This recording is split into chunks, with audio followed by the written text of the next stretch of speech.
Much，把掌声送给我们的舞蹈演员，谢谢他们给我们带来一段精彩的表演。Thank you so much。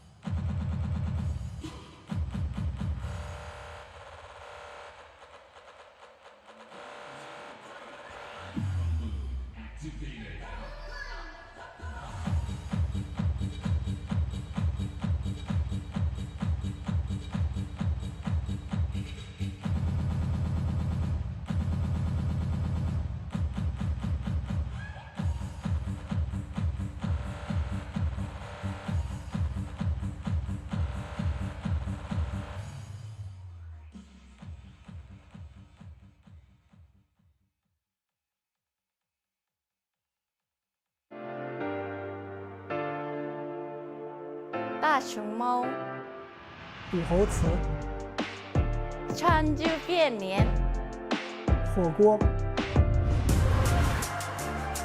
That was quite a match leading up to this great tie that's coming up. See you in 成都。See you in 成都。 See you in 成都。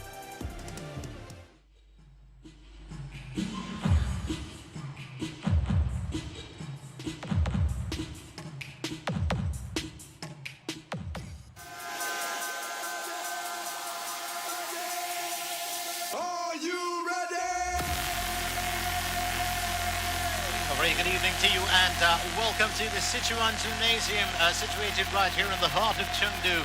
It's been a very, very interesting start to the ITTF event, and this of course is the ITTF Mixed Teams World Cup 2024. It returns back to its home place, I would say, the Sichuan Gymnasium. Today we are concerned, of course, with Table 1. Let's not forget this event is presented by China Telecom. And it's going to be a very, very interesting matchup. Let's look at how the groups stand up. Of course, in Group 3, we've got Korea Republic and Chinese Taipei. Korea Republic triumphing today, China defeating and decimating them 8-0. And then France take on Sweden right now, and that'll be followed by Japan and Egypt later. So France and Sweden, of course, are in Group 4. It's going to be a battle of sorts. Keep in mind the fact that the Swedes and the French have met each other before. China Telecom is about to start. 女士们、先生们，由中国电信呈现的2024年成都国际乒联混合团体世界杯下午场的比赛现在开始。 So as we can see, Sweden, of course, got the table there with, two wins that they've had. Hong Kong, of course, have 2 points as well. France and Canada, well, below them in a tied third with 1 point each. So this tie very important as Camille Lutz and Esteban Dor take on Christina Kohlberg and Christian Carlsen. Audrey Zarif will face off in the singles with Linda Bergström, and then Thibaut Corre will find his destiny with Anders Eriksson. That, of course, gets underway later on. We still have 2 spots that are undecided. Keep in mind the fact that it's if you reach 8 wins first, that is 8 games won, you pretty much have secured this tie and won it. So sometimes it does happen in about 3 games. Sometimes it could stretch to about 4. Hey, never say never, right? So it could even go down to a 5-match thriller. But that's all happening right here at the Sichuan Gymnasium. And we'll get started with our doubles pair first up. 让我们欢迎运动员入场。 Table 1. 1号台， Team Sweden. 瑞典队。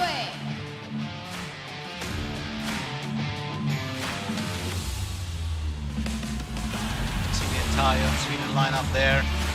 Isak Alfredsson, Christina Kohlberg, you've got Esteban Dor, you've got, well, so many, players in there. Esteban Dor, of course, from France, but you've got Christian Carlsen, very well known, not just, the men's circuit, but also in his hometown for his exploits.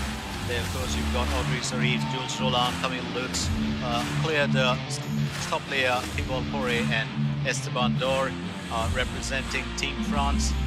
Keep in mind the fact, of course, the absence of those lightning-fast Lebrun brothers. But this, of course, is going to be an interesting battle. Camille Lutz, we've seen her in action before. She's a very, very exciting talent to watch. Not very high in the rankings. It hasn't been, you know, really the year that they were looking for, but previous results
back. I just believe that with some of the players, the Sweden team just packing in a tad more experience than the current French team. But having said that, it's anyone's game to win, and on each particular day, it could be, well, the dark horse that gets across the finish line, and I don't mean that by color, but I mean that by unexpected. So a lot to be seen here. So do stay with us, don't go anywhere as we do get this first match underway. Remember what we said, the team of course will win. If the first team to reach, 8 wins, that is 8 games, they pretty much have nailed this tie, and they will collect, of course, the winners' points. Christian Carlsen currently ranked 71. He's 33 years old. He's a left-hander, which makes it interesting when you do have a left and right combination. 46% has been his win-loss. As far as Christina Kohlberg is concerned, she's 24 as well. Represent Sweden in all major tournaments. She's ranked 65 currently, has a win-loss percentage of 54. Right-handed. Quick look at the French team. Esteban Noor, 15% win-loss, ranked 126 in the world, men's. To his 24 right-handed. And let's get down to Camille Lutz, who's literally, well, the youngest player among the 4. She's 22. Plays right-handed, ranked 153 currently. Just a fairly tall athlete and fairly agile, well, around the table. So let's get straight down to business with them. 40% win-loss for Camille Lutz. It's going to be a test here, and I do believe I'm going to support anyone who wins the game for the simple reason that they would have earned it. You don't want to see a one-sided affair here. Good toss.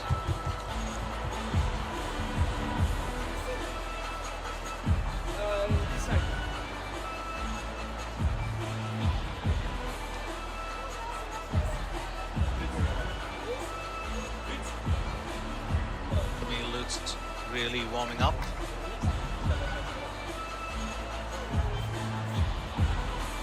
The Swedes just sharing a joke there. They can get started.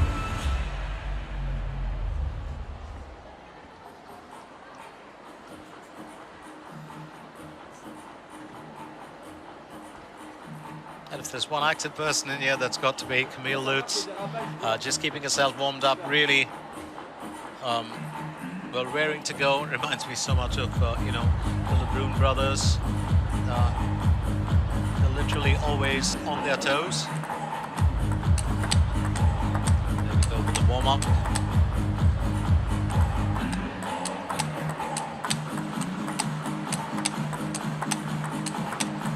Well, double's such a tricky affair, isn't it? You do have an advantage. It's almost like having 4 hands on the table. And it's, 4 hands against 4 hands, literally. 各位观众朋友，再次提示您，比赛过程中请勿使用掌声拍照。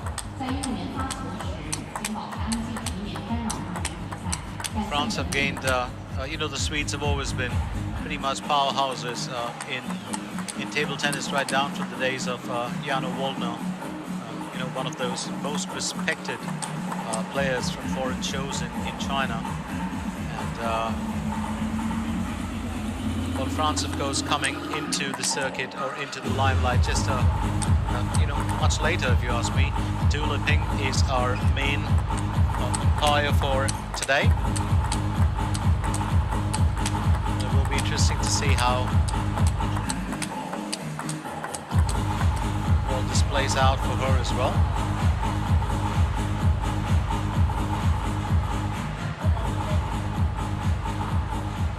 Well, just in case I haven't introduced myself, my name is Glenn Mascarenas, and I'm here to take you through the next two ties. That is, of course, France and Sweden, and then Japan taking on Egypt.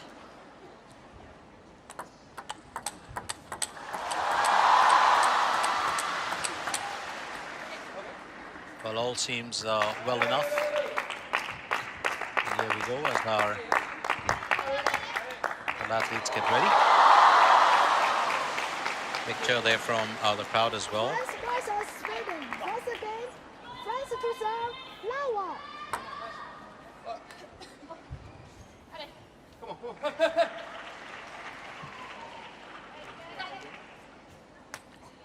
And let's get started. Camille Lutz will do the honors.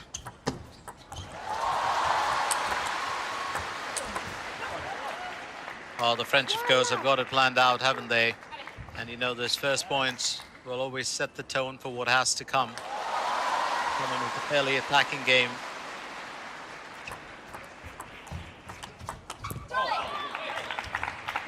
Big bounce back there, lovely return from, well, Christina Kohlberg.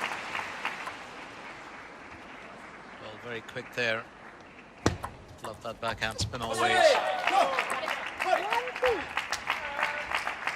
It's kind of strange, isn't it? You know, in a game of table tennis, well, some of the shots just come naturally. Some just need to be developed.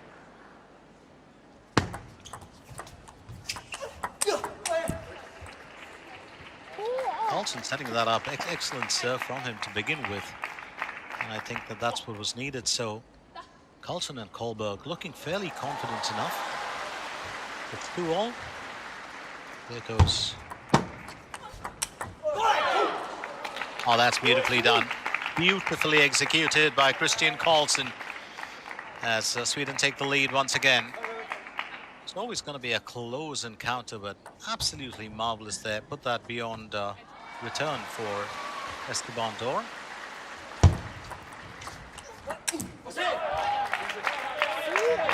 And the net talk is going to play spoil sport, so as we tie in at pre-all, it's turning out to be neck and neck here for the time being, and this is the way you want to get the evening, you know, session started. It always has to be, well, interesting to start with. Here goes Christina Kohlberg. Well done, absolutely well done. Pulled out that angle beautifully.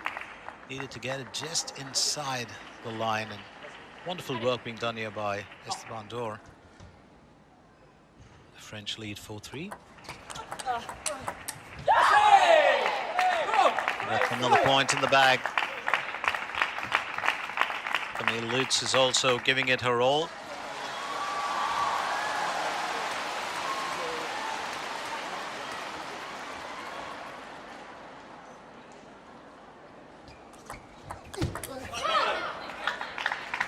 That's going in for the kill. We want to finish it off before a rally can get started. Well, that would be what Christian Carlsen would intend. Camille Lutz with the serve once again.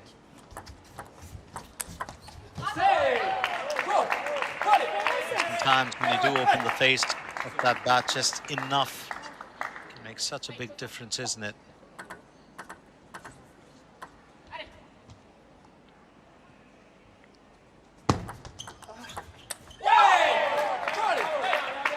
Just a little bit off, didn't gauge that return too well.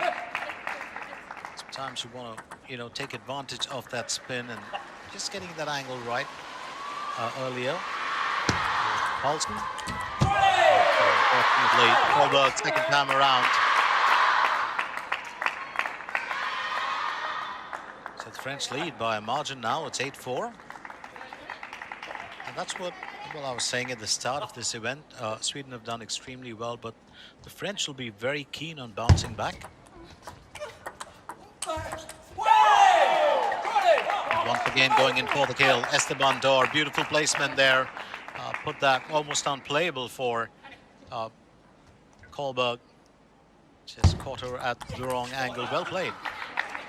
Kohlberg has, well, I'm not going to say revenge, but Kohlberg has her say this time around. Absolutely needed here.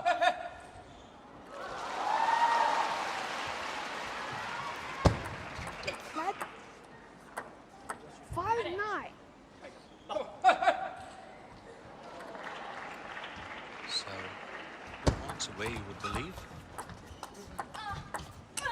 Well, that's an extremely good start. Camille Lutz actually getting the better there of Christian Carlsen. Game point here, and that's going to be a great morale booster for France. Just what the doctor ordered.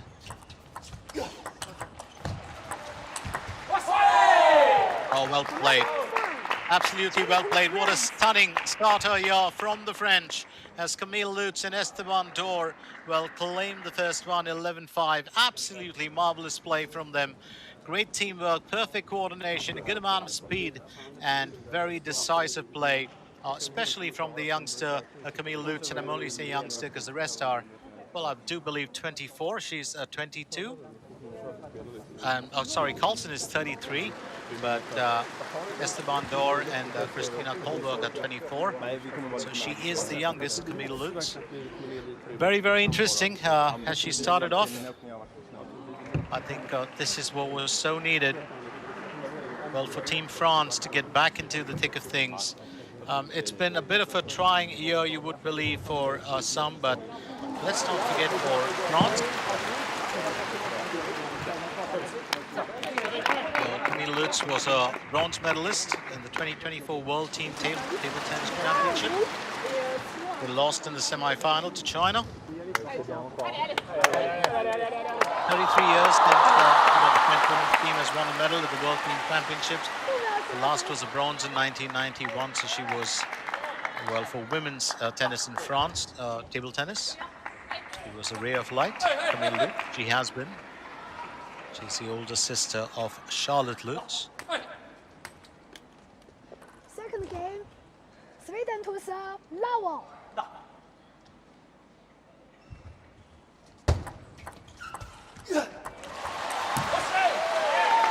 That was a beautiful bit of spin from Carlsen, but what a return from Camille Lutz. She just read through that spin absolutely well. Just a nice little jab to finish it off.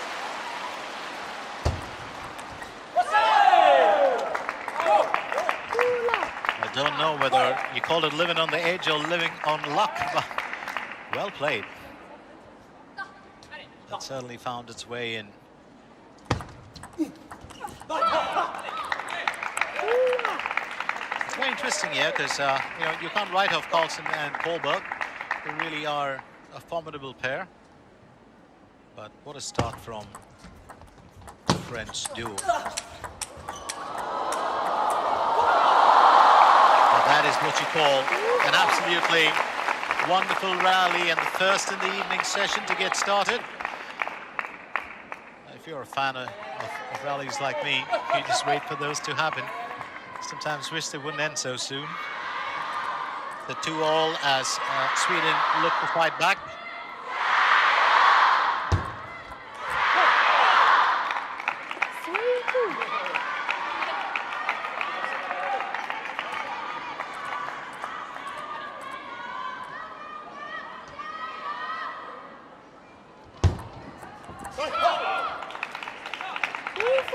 Sweden just making sure that they are, well, staying in the here and now for certain.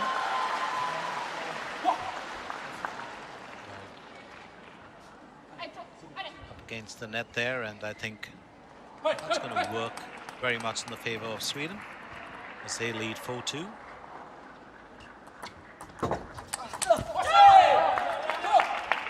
Big comeback, I should say. Well, Camille Lutz, let's not forget, started playing table tennis at the age of 6, so she's been playing for 16, well, years.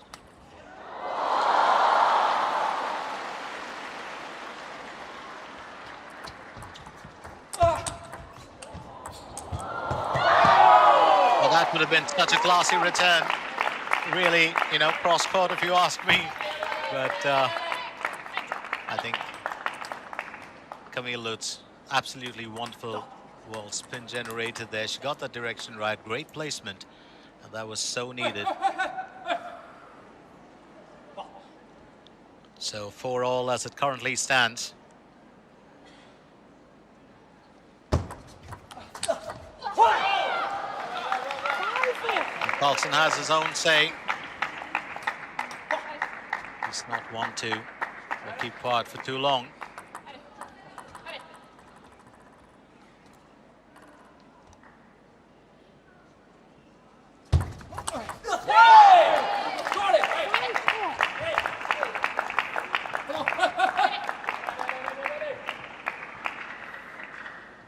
That just went through. No reply there, I think. The Swedes totally flummoxed by it. The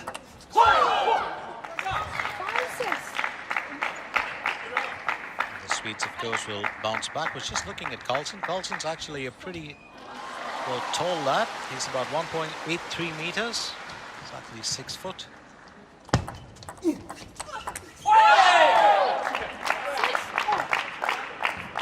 Getting back into it here are Lutz and, well, Dor. Very interesting if you notice the combinations, and, well, both girls, of course, play right-handed.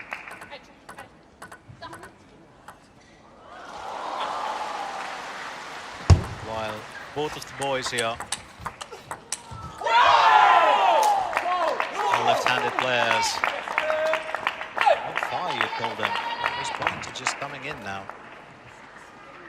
So 7-6 as France leads Sweden here.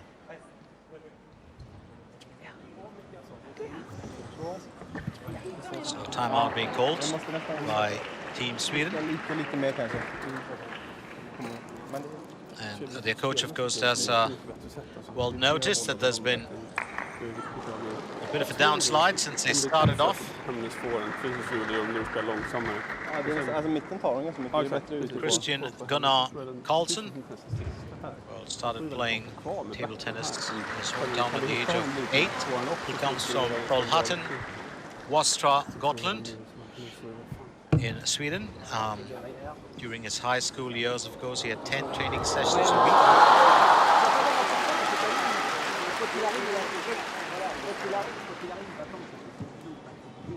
Won a silver medal in the men's doubles as well as the bronze medal in the men's singles at the 2018 European Table Tennis Championships.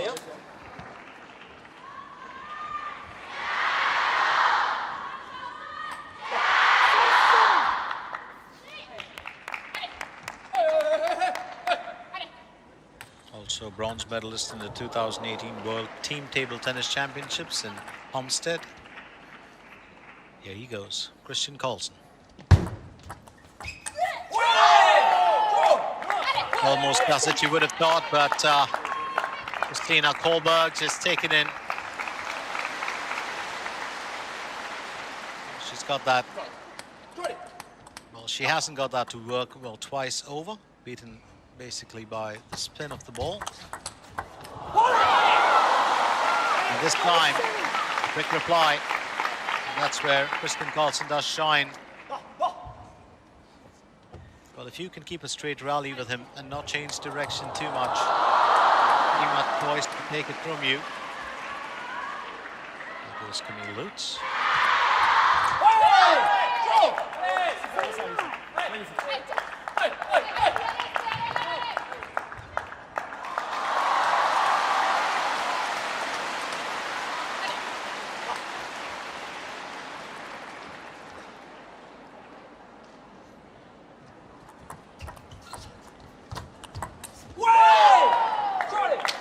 And it certainly looks like this second game, well, will be in the bag of the French if they can hold it together.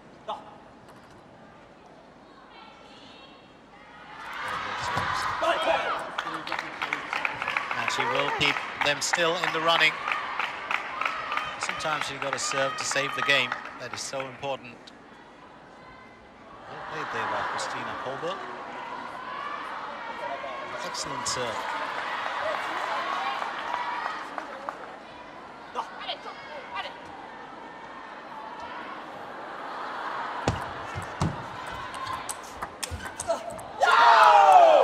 That is absolutely stunning play. So the second game in, 11-8, and that was so needed, you would believe. 11-5, 11-8, and it's going to be interesting to see how Christian Carlsen and Christina Kolberg come back from this. I wasn't expecting this, I really wasn't. Just taken pleasantly by surprise, because the French had a bit of a hard start in this event. And this is going to be just absolutely stunning for them, you know, to get back into the thick of things. So there we go, 11-5, 11-8.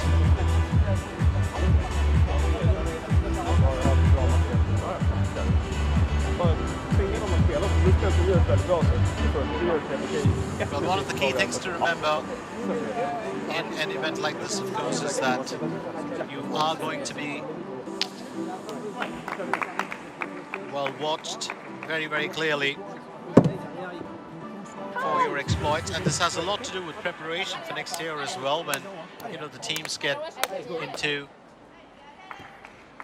well, the World Cup all over again, and that, of course, is the men's, the women's.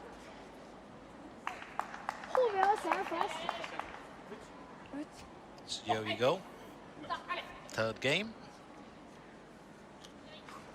Third game, France to serve, level. Camille Lutz.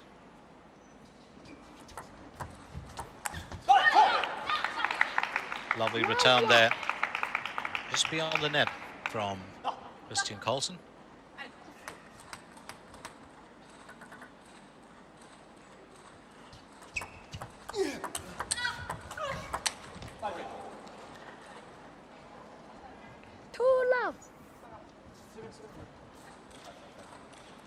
It's one of those things that is so very important.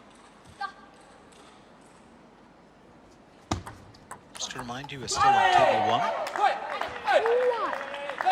And that's where this event is being played.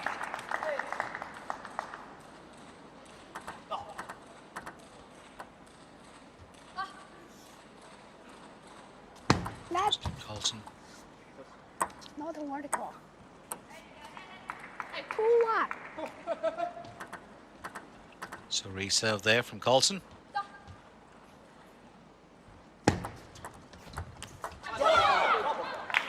That is called execution.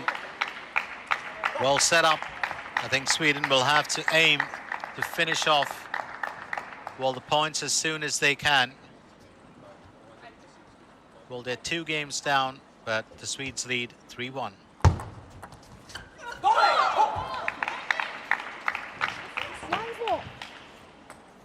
Well, if you're just going to look back at some of the results, and you would have seen that there wasn't really...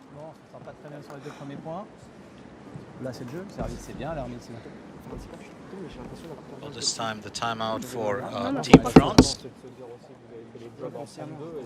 Just looking back at some of the other results today, in case, just to keep you in the loop.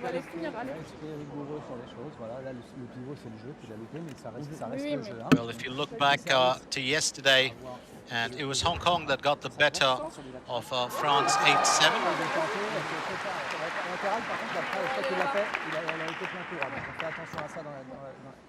And it was Lutz and Dor who did not win their game.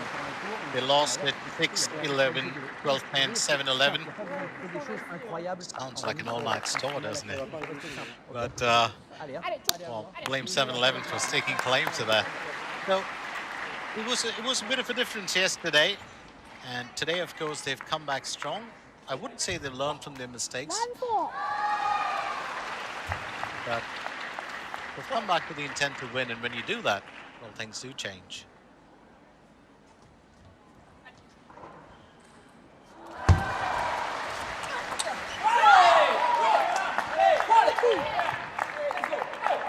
Going to be quick work being done here by Team France.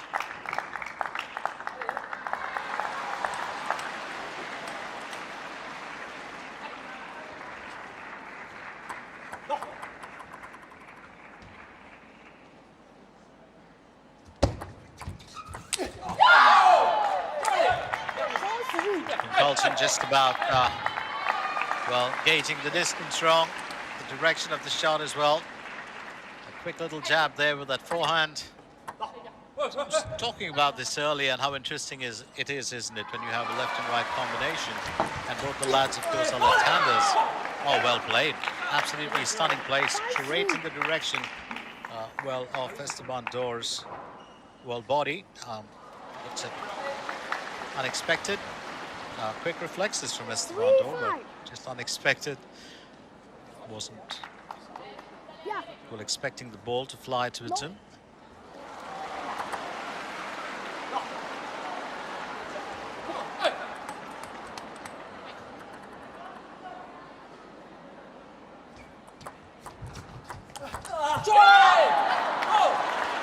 Just turning that pin around, isn't it? Lovely play from the Frenchman. Lovely little flick there.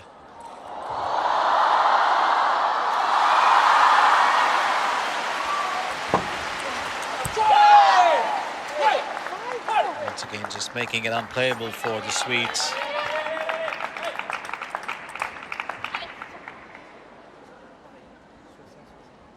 I was just trying to figure out how much of energy does will Camille Lutz really will use up in a game.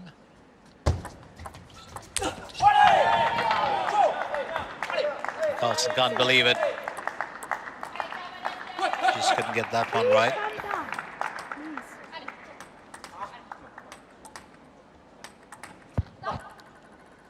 Well, just taken totally by surprise this time around.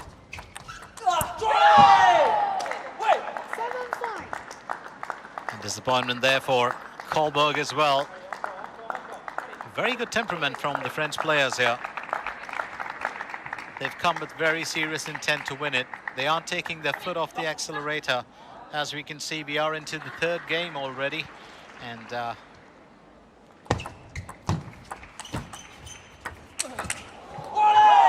was about to say it's beginning to look good for Team France. They've got a foot already across the finish line in this match.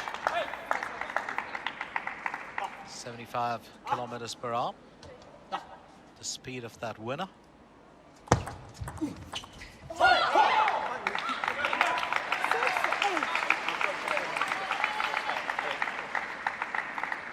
Sweden, of course, not giving up. They've got skill, great fighting spirit as well.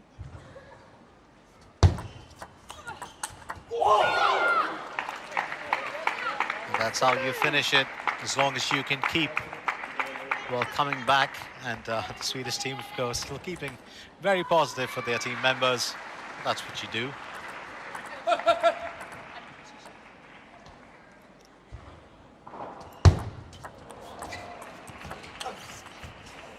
Well, aided by the net, you would believe, but you'll take it.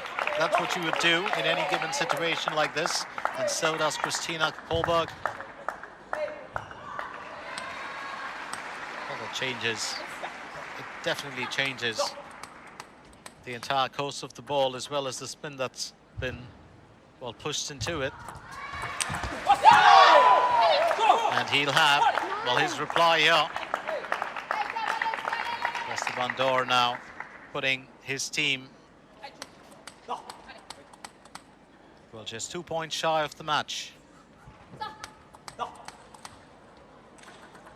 This one, of course, a fairly closer event. 8-10.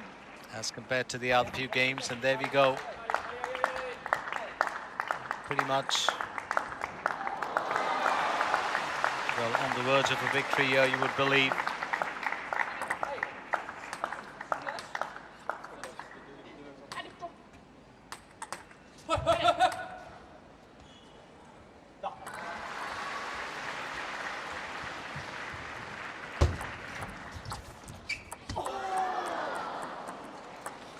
just managed to fly over, didn't it? So Coulson and Kohlberg are still very much staying in this. That ball just had a mind of its own. Absolutely stunning. But not this time. And that's a worthy win there as they cap it off 3-0. What a performance here from Esteban Dor and Camille Lutz as they get the better of Christian Coulson and Christina Kohlberg in 3 straight games, 11-5, 11-8, 11-9. A few, well, errors being played out by Sweden, but not taking anything away from the French duo. They were absolutely brilliant today. They came in with the intention of a win, and there you have the scores again: 11-5, 11-8, 11-9, and 3-0 is what Team France win their first match with. So very, very interesting finish. Up next, it's going to be Audrey Zarif, who'll face off with Linda Bergstrom, and that's going to be an interesting battle as well.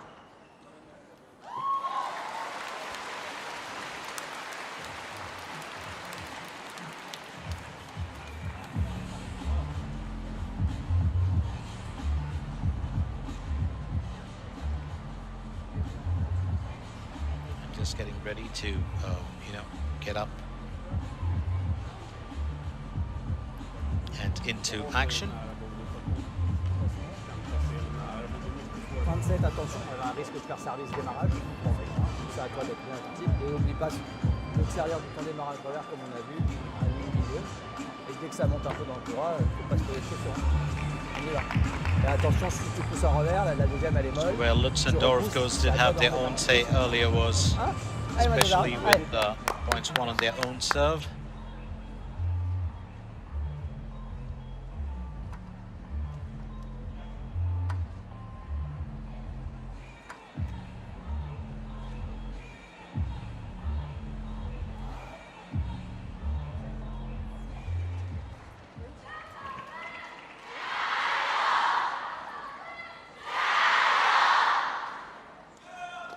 So Audrey Zarif of France takes on Linda Bergstrom, and they have played each other in 4 encounters previously.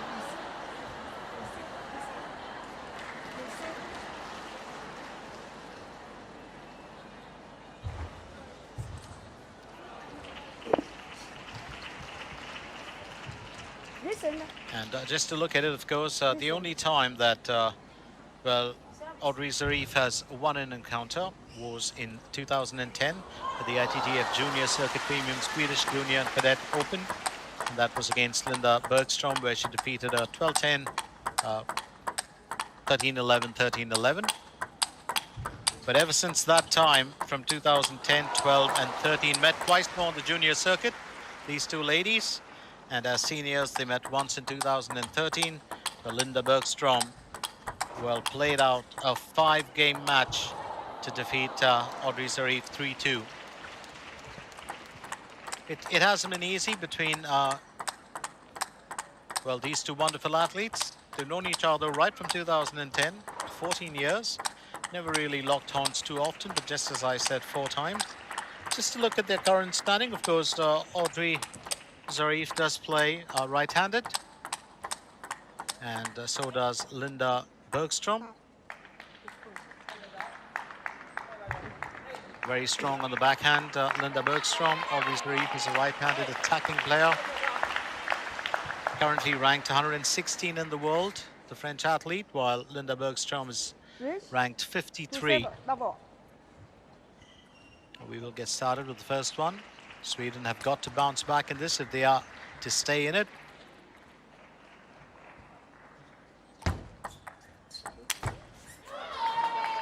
Positive start here for Audrey Zarif. Stop.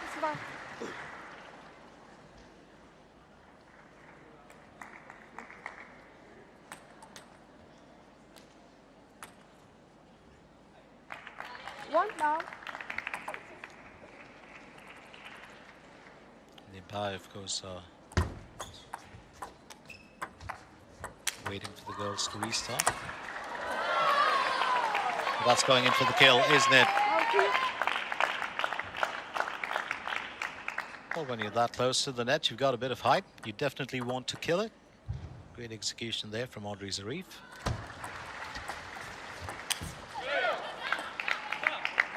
This time Bergstrom will get back in first points on the board for her. And she's going to be happy about that. So 1-2 as Linda Bergstrom serves. Missed that entirely. Just beaten by the spin.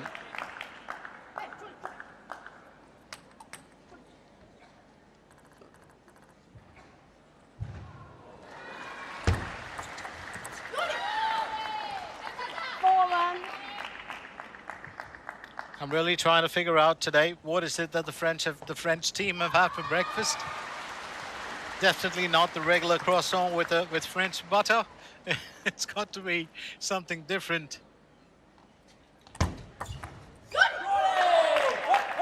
I almost thought that the French team yesterday was working for ounces against Hong Kong, but today it's an entirely different story.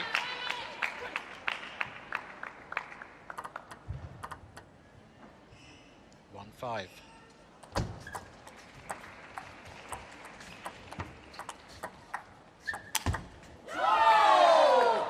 Just taking advantage of that. Read that well, Audrey Zarif. Knew that the ball wasn't going to turn too much. Just gave her enough of space to finish it.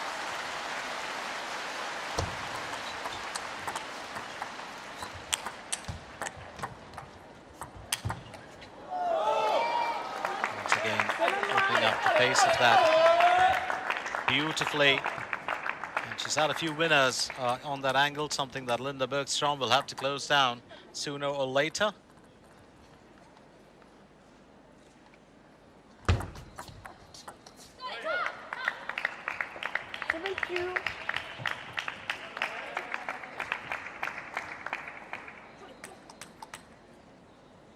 If you just think about it, that these two ladies did meet way back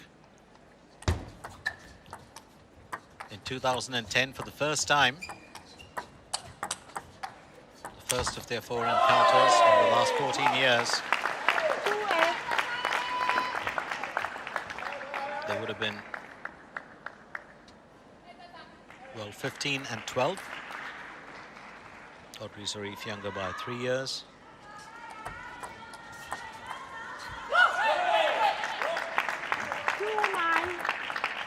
One of the serves that I do like a lot.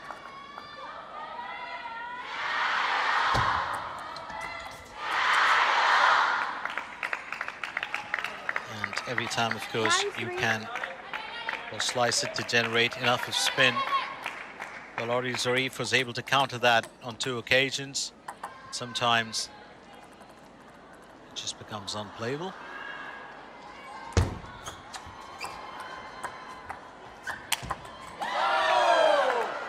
That's, well, probably the 3rd time she's actually won in that exact same direction. And Bergstrom will have to cover that area. Just looks like that could be her Achilles heel.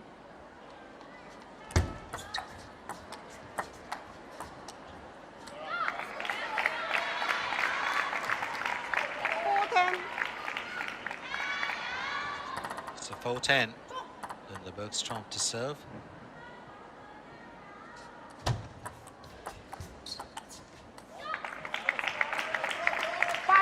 Drawing in the points now.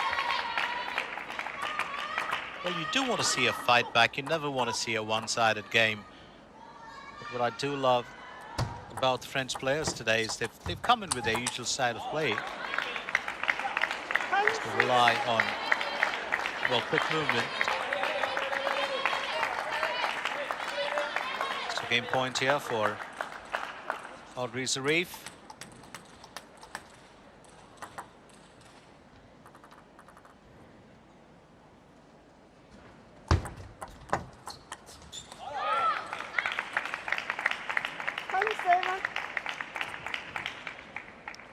And Bergstrom will live to see pull another point played out, maybe 2, maybe 3.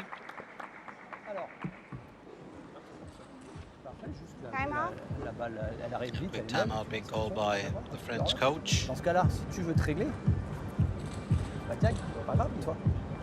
Hein, pour te régler à l'envers, tu peux aller direct, c'est pas un souci.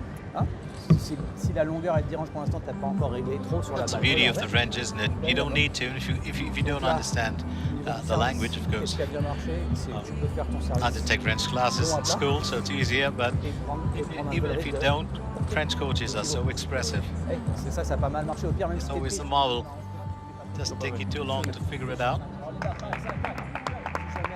I mean, what he's really saying to his athlete, isn't it? So. Elle va pousser où? Dans ton revers. À toi d'être précise là-dessus. Hein, mais dans ce cas-là, essaye peut-être d'aller la chercher une fois, deux rebonds coup droit pour voir ce que ça donne, et après tu peux aller. Allez, c'est bien, t'es bien là. Allez.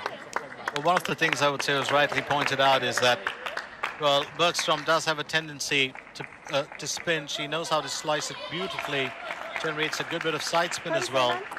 And it's when she gets onto that strong backhand that things change, but only when she's in control of the rally. Audrey Zarif serving for the first game. And I think that's exactly what a coach was telling her. If you give Bergstrom a chance to spin one back into, well, your area, it's going to be very, very difficult. But Zarif staying cool.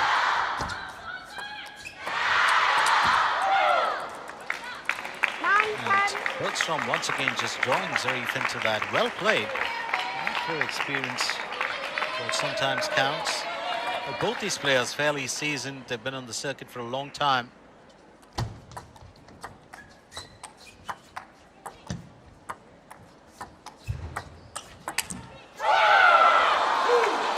That is fairly amazing. Linda Bergstrom pushes that to a deuce here. Well, she was absolutely far behind on the points. Well, she's silently done it. Till that one group of joy. Audrey Zarif to serve.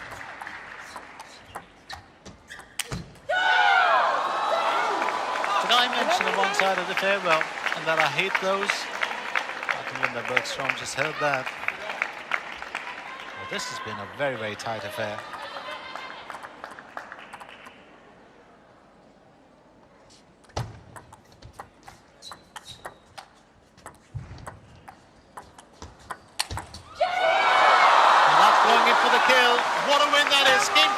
To win the first game, Audrey Zarif, 12-10, pushed that all the way to deuce against her French opponent was Linda Bergstrom.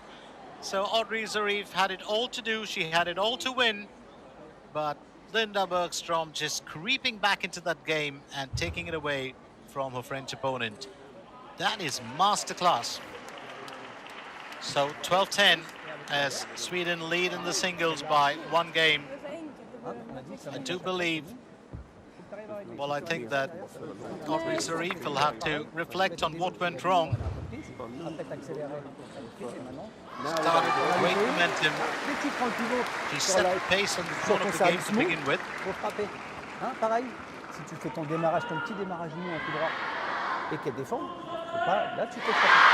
Tu as envie de lui faire mal, au début du set, tu lui faisais mal. Tu as envie de lui faire mal. Là, à la fin, tu veux réfléchir à tout. Le service, pareil, petit côté là, le milieu, et un coup droit. Varie beaucoup plus. Allez, allez.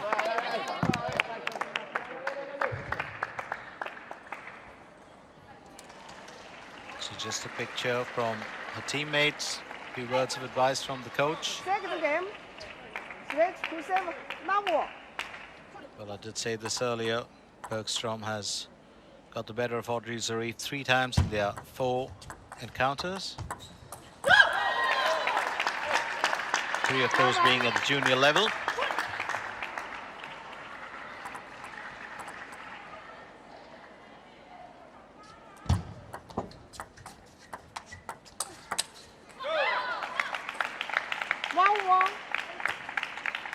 And Linda Bergstrom getting back into this, well, second game as well. Well, it's interesting because Zarif always does start off on the front foot. 1, 2.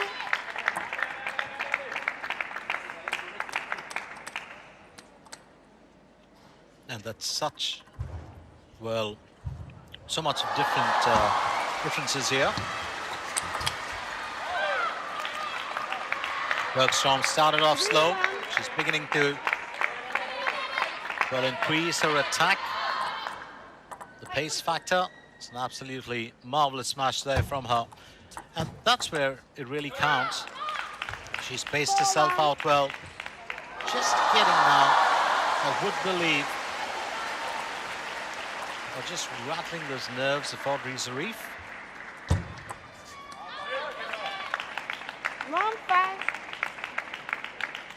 And you can see that there's definitely a change in body language right here at table 1.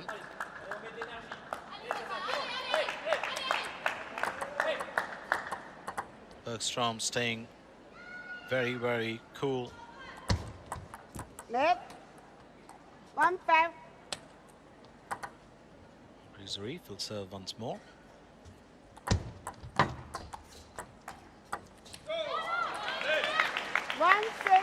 And that's exactly, I think, what the French coach was talking about, that particular shot. Bergstrom, well, relishes the opportunity to be able to generate spin there.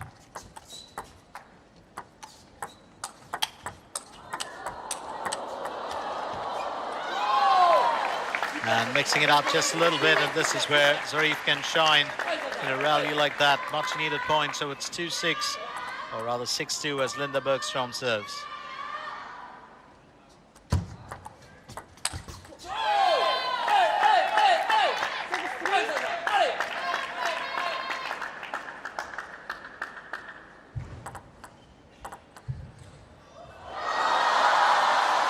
Zarif will be happy to be back in the points. And not for too long. Drew Zarif into that from Linda Bergstrom, 7-3.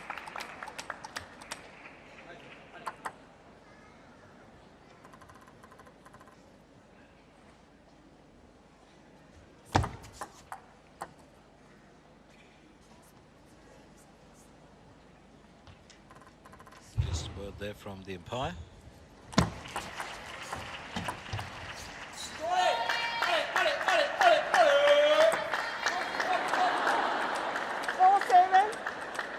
That's a good bit of cheer from the French fans.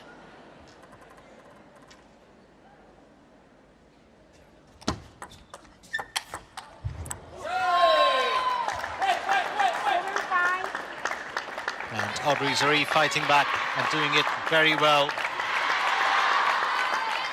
Hasn't been a great year for her. 25% wins as compared to, well, Bergstrom's 75%.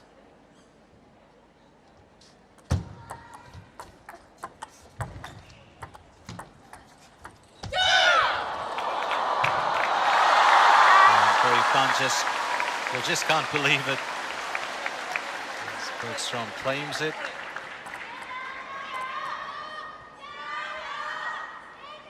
The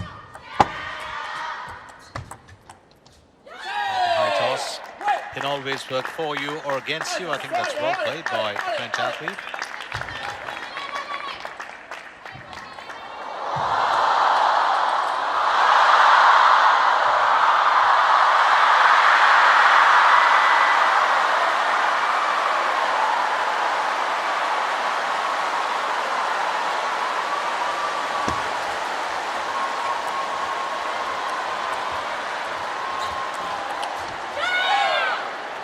Really controlling that, very much in control of that rally was Audrey Zarif. She's got a healthy lead here. She will look to exploit that, there's no doubt about it.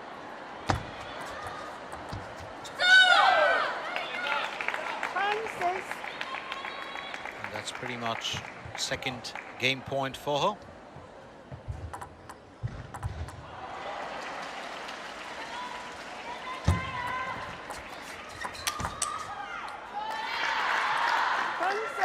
Zarif saying, I'm not done yet.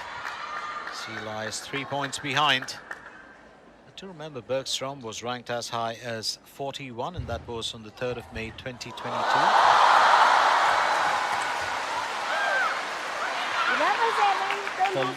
Linda Bergstrom is bringing a ray of hope here for Team Sweden after they fell out in the mixed doubles or in the doubles event. Bergstrom doing just enough now to nail that second game. She's got a good bit of topspin every time. She can power that through. That's from a different angle. Well, almost came off the edge, almost, I would believe. So it's 2 games in a row as Bergstrom leads. 12-10, 11-7.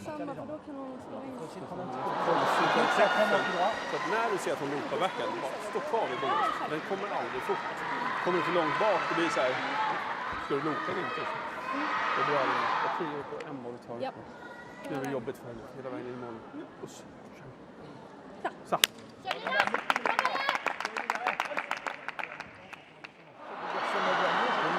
Pivot parking pour repousse avec le fort précis. Et tes remises, voilà, de temps en temps, tu peux servir long dans le couloir comme tu as fait, agresser et rester dans le couloir. Même le service, il doit être agressif. Allez. Serve game, 22-7, 5-5.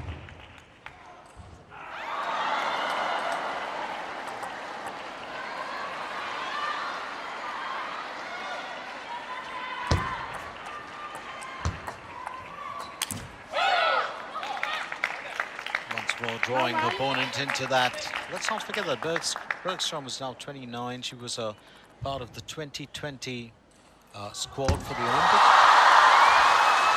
Representing the country, back then too. 2-9.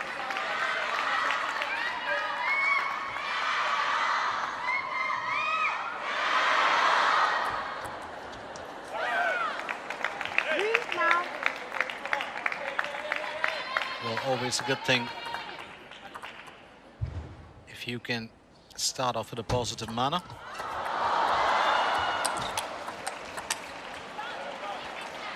Well, Audrey Zarif will almost gain control of that rally, but this has been the first time that Bergstrom started on the front foot. In the last 2 games, it was Audrey Zarif who took the lead first. Net. Now 4.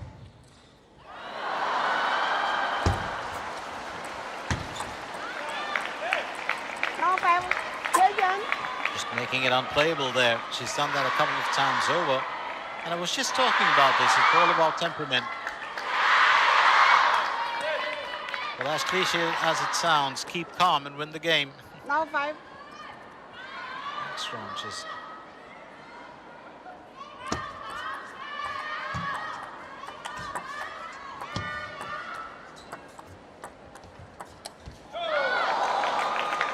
totally in control of that rally, and I do believe that Audrey Zarif just, well, a little bit, well, unnerved at this point of time. She's 6 points behind as Bergstrom leads 6-love. One of my favorite serves there. Absolutely love that.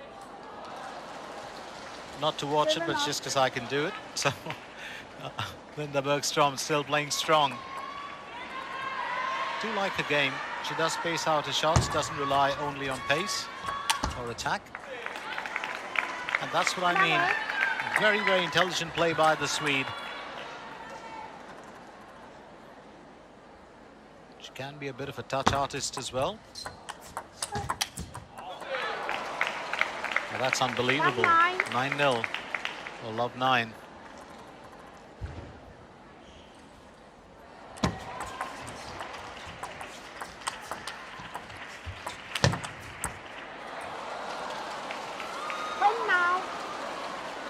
Well, if this is going to end in a love game, I'm going to be shocked, because Bergstrom was about 6 or 7 points behind in the first game.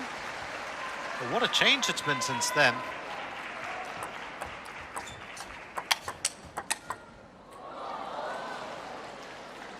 And I think that's fairly well done. Audrey Zarif salvages a bit of pride here to get first points in the third game.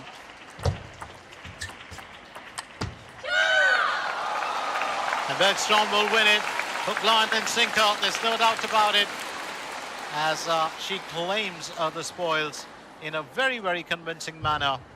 And let's look at that finish again. Once again, just generating enough of spin that she's used. Well, so much of side spin. It's been quite phenomenal. A bit of underspin as well, right through. I don't think she's pulled out every shot in the book or every trick that she's had. Let's get a quick look at the scores. Audrey Zuri for winning the game, match 12-10, 11, sorry, Linda Bergstrom winning the match by 12-10, 11-7. And then, of course, that last bit was very, very shocking. Wasn't expecting that finish. So Audrey Zuri falls to Linda Bergstrom, while Camille Lutz and Esteban Dor, of course, defeating Christina Kolberg and Christian Karlsson. So it stands at 3-all currently. What a change. So Team Sweden back in it. And as we talk of that, let's get ready to watch our next lads in action.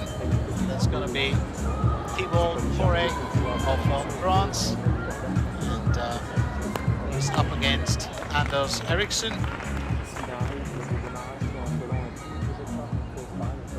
It's going to be the first meeting between these two gentlemen. Poré is a right-handed attacking player, just like Anders Eriksson. The Swede, of course, packs in more experience. He's 28 years old, while Thibault Poré is 20. The French athlete is ranked 73 in the world.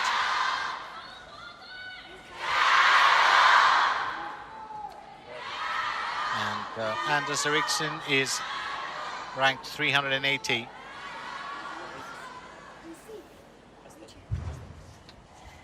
Anders Eriksson having played just 19 games this year, having won 12 and lost 7.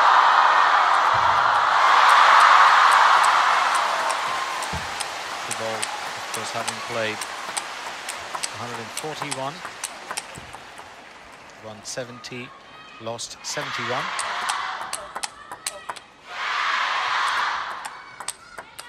First meeting between the lads.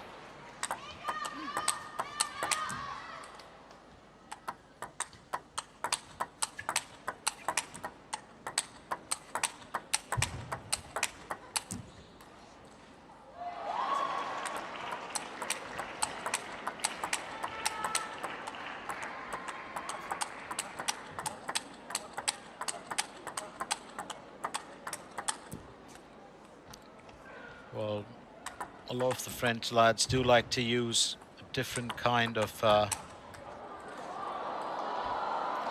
rubber when they're playing.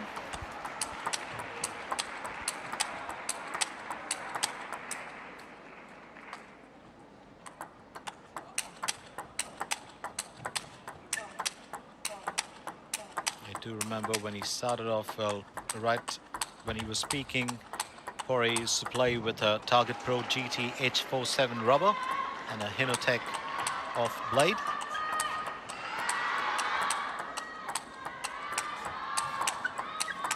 And that all comes with experience. Sometimes it's kind of bad that you want to customize for the kind of play that you know, specialize in.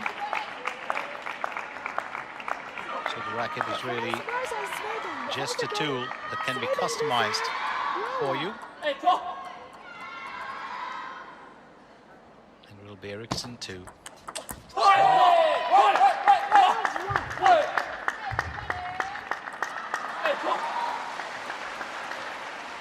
It's a good start here for Team France.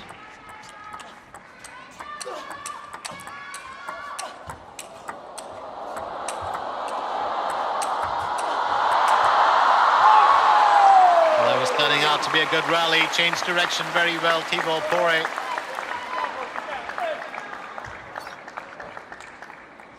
Well, isn't he like the missing triplet in the LeBrun brothers? Similar styles of play that generate pace.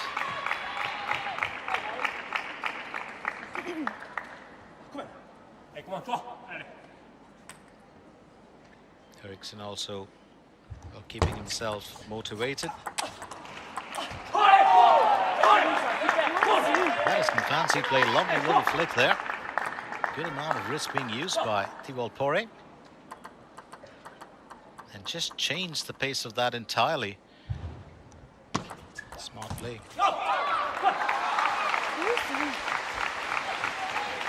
And Eriksson not willing to give up so easily. Will keep himself well going. Flat. 2-3. And a reso for the Swedish athlete. The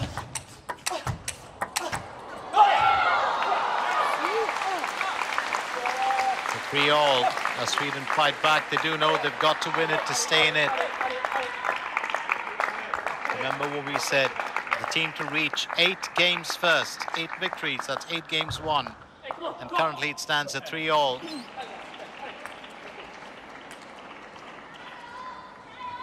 There's no chance that it will get over in 3 encounters.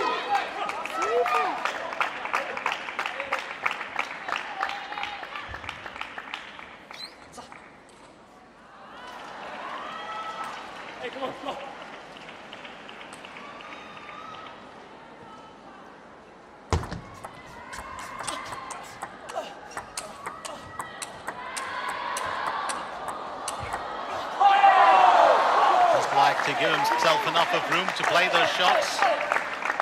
Looks in to get those in from a distance. Thibault Poré.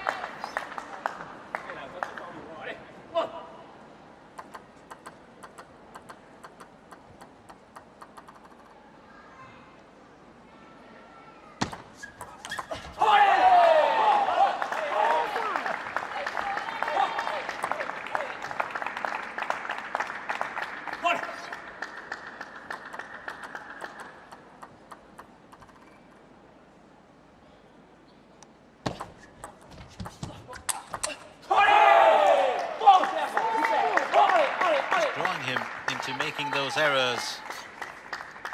That's what well, the Frenchman is doing.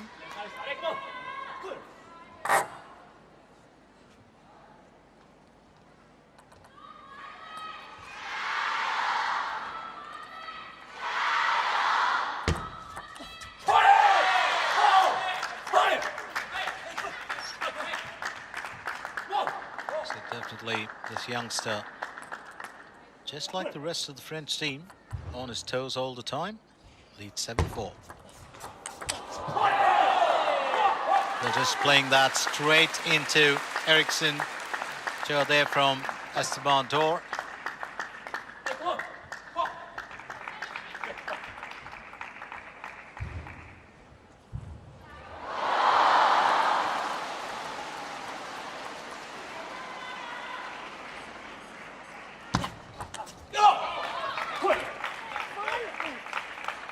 This time, Eriksson will have his say as he gets his opponent to play that out.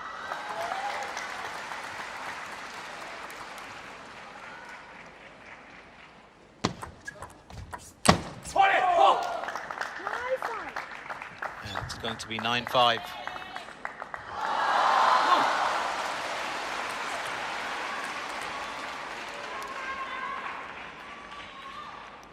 Try and figure out what racket and as Eriksson uses.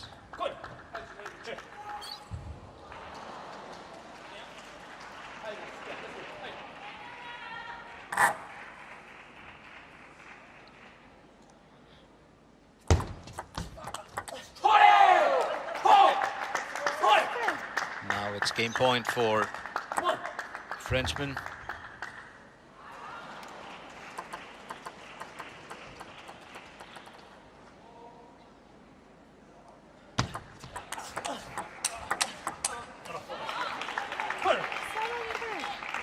And that's, well, pretty much what you would expect from Team Sweden. Eriksson still fighting hard. Does not want to throw this away. 11-7, game to France. And the Frenchman will claim it. Thibault Poré will take it. 11-7 in the first game.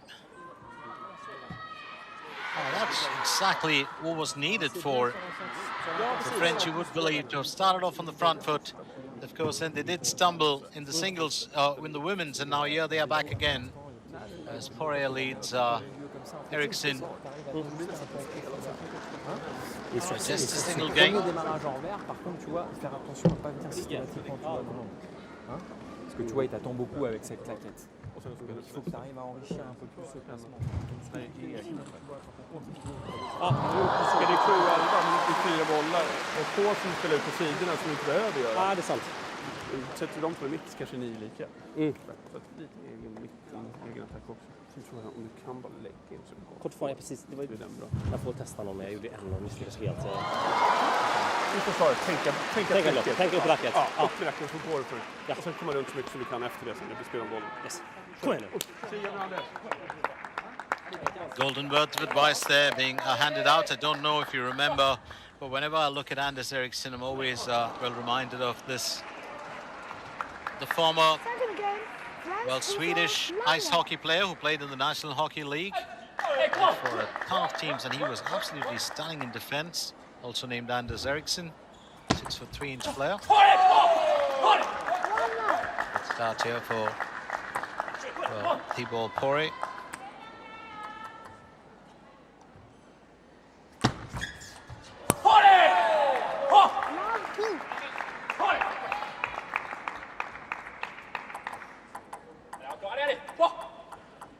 Well, that is an absolutely stunning serve. Absolutely stunning. Well played there.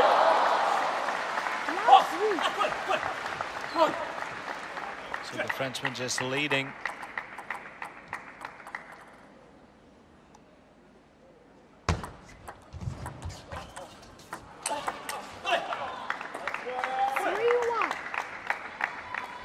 The first points on the board in the second game for Anders Eriksson.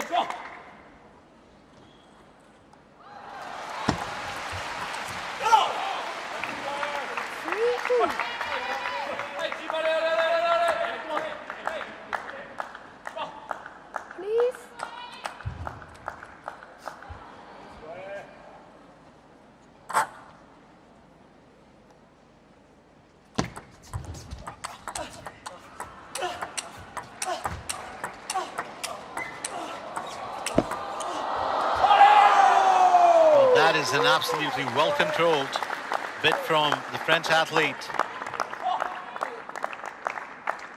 Well, stayed in control of that.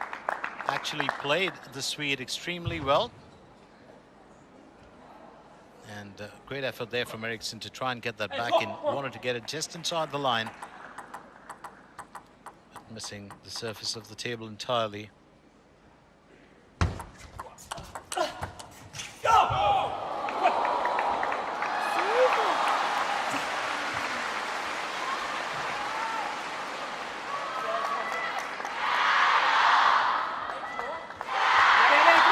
Another close spot battle here.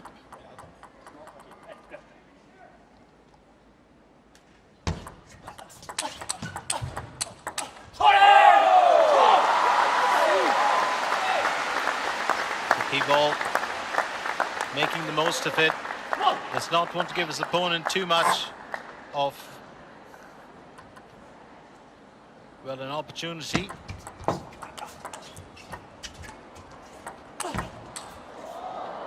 He'll pick that up very well. And almost does it, you would have believed. But don't write off Eriksson as yet.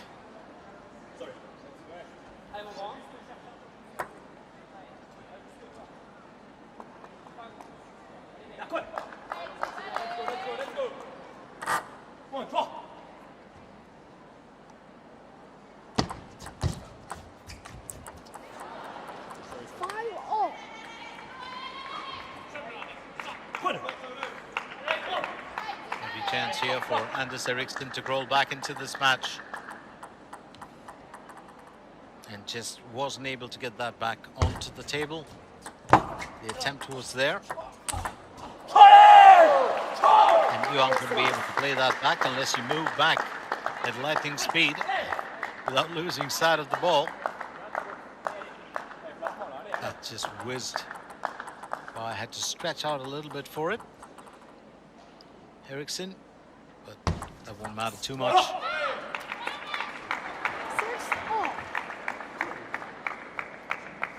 2-6 all as it currently stands. They're still just in that second game between these two wonderful lads.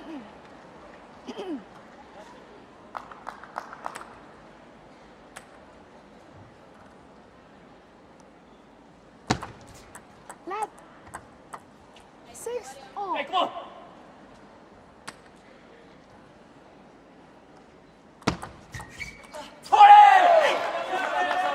Can't play that off the edge, can you? I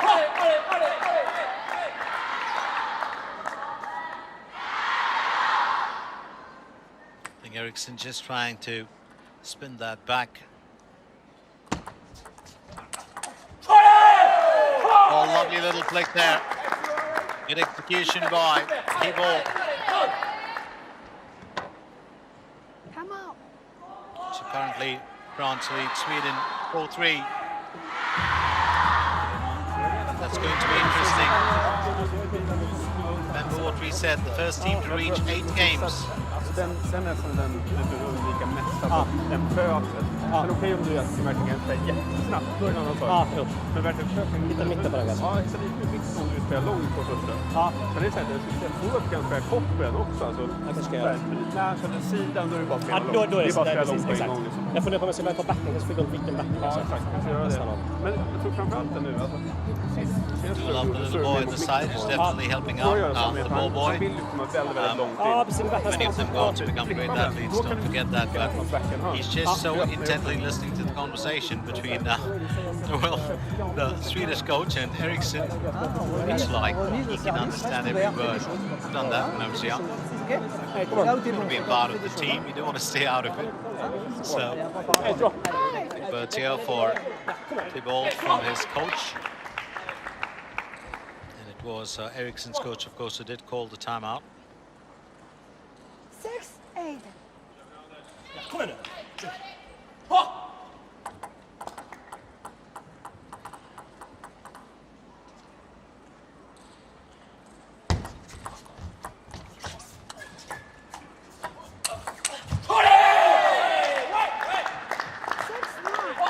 Just generating enough of spin. Able to keep that ball fairly low.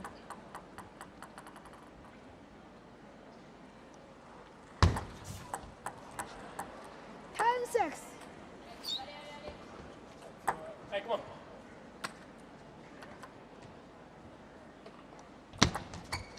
Game point back again for T-Ball, and there it is. 2 games in a row. Didn't have to sweat too much for the second one as he claims it 11-6. Lovely stuff from him. And that was going to be unplayable. He was expecting that. And that's when you know that you've got a winner. If you can actually go in with the winner, that's all that matters.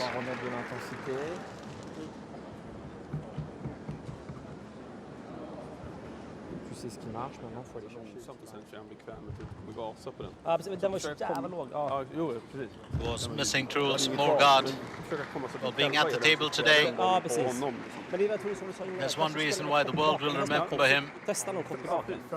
And that was because in 2021 at the World Table Tennis Championships men's singles final, well, he was about to reveal his cyber-shaped bat that's hexagon-shaped. Well, some players still like it. I've never found really much of a difference.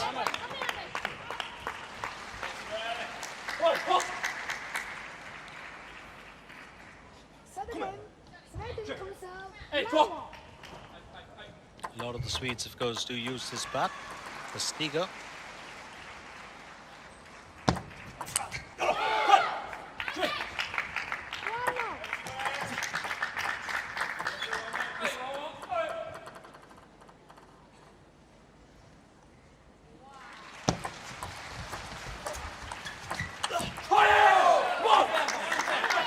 Just forcing him into that error was T-Ball Corey. Remember, we are into our 3rd and final game or could be. I'm not reading into that or speculating, but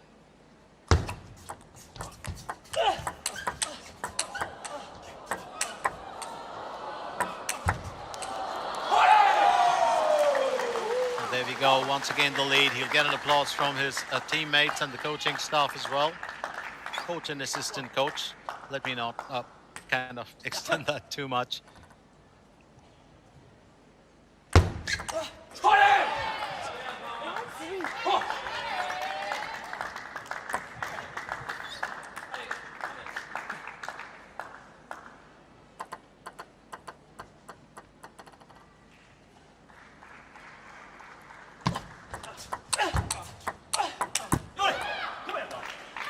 This time, Eriksson not willing to let go.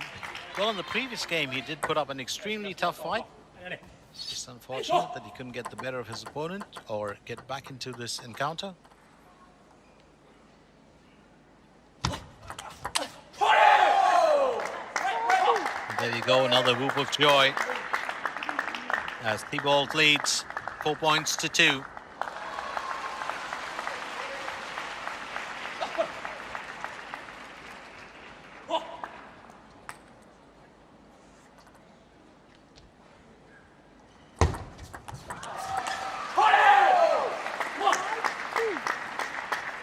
Eriksson just rattled a little bit, unable to get that in the right direction, was expecting to. And a flick of the backhand, which works 8 out of 10 or 9 out of 10 for him. Well, this time just working against him.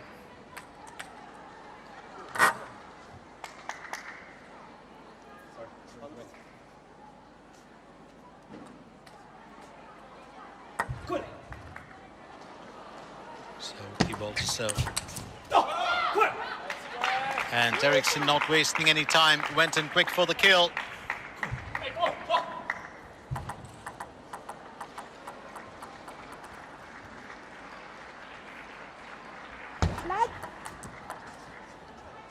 And there will be a reserve there for 3-5. well, Eriksson.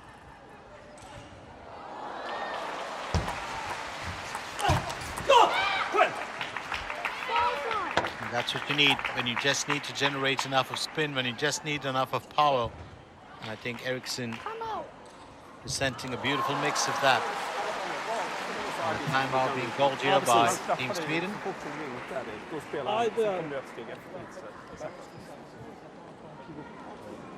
Et t'es pas obligé, tu vois, de mettre aussi une balle, tu vois, qui va vite, tu vois. Tu peux aussi la rapprocher un peu plus, tu peux l'enfoncer un peu plus petit coco, tu vois, dans le revers.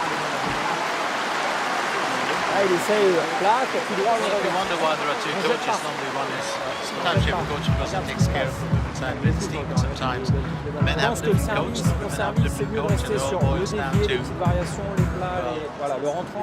what is the advice that you do get from your coaches on a given day. Et je pense que les autres, tu vois, il y a plus de possibilités. Entire training, everything leads to this, to the big tournaments. Those hours and hours of practice every single week. Allez, mec, allez, allez, Thibault. Va te chercher là, tu vas pas venir, c'est à toi. Allez, toi.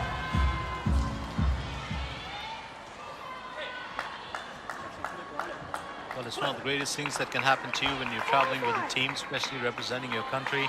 You do need them to cheer you on, and vice versa.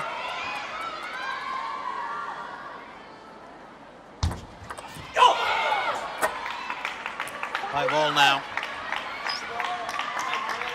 Hey, come on, come on.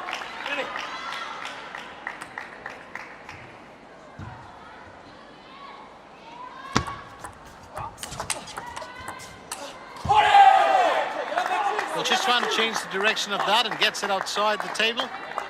Wanted to get it within the line, and I think, you know, Thibault just trying to figure out what was wrong. And I think, you know, the umpire did believe that it could have skimmed the surface. 6-5.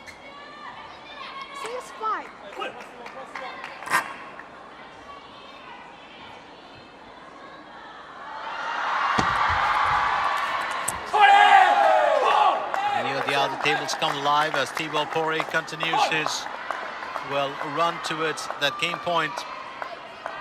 7-5 now.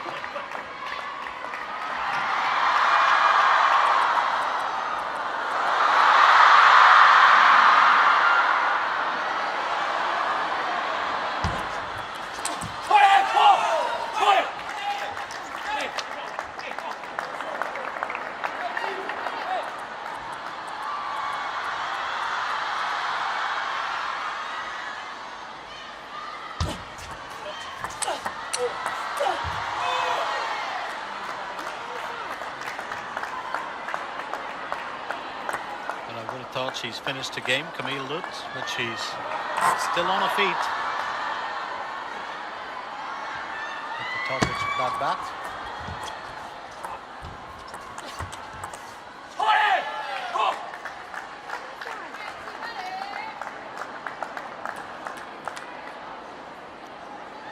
Game and match points as well here for Thibault Poiré as he serves the 10-5.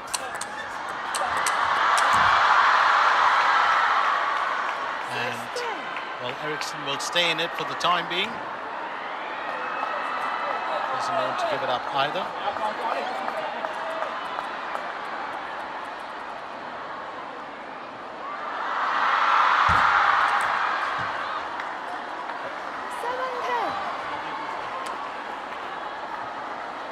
That's pretty much it, as Thibault Poiré claims the third game.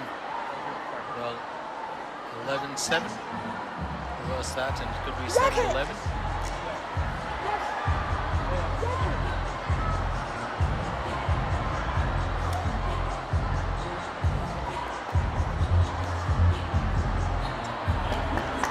That come off the edge. There was a big question there. Certainly looked like it did, but it was. So Thibault Poiré defeats Anders Eriksson 11-7, 11-6, 11-6 to claim this event as France move up to, of course, now. Well, 6 points over Sweden's 3.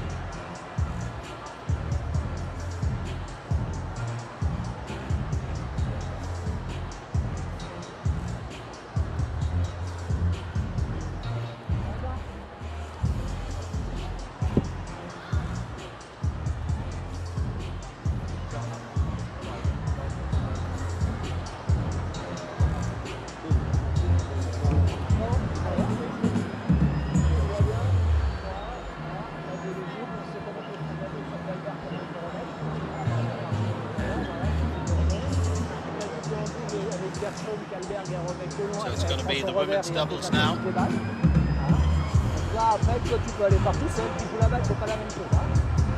it's definitely going to be Audrey Zarif and Camille Lutz, and they're going to be taking on the pair of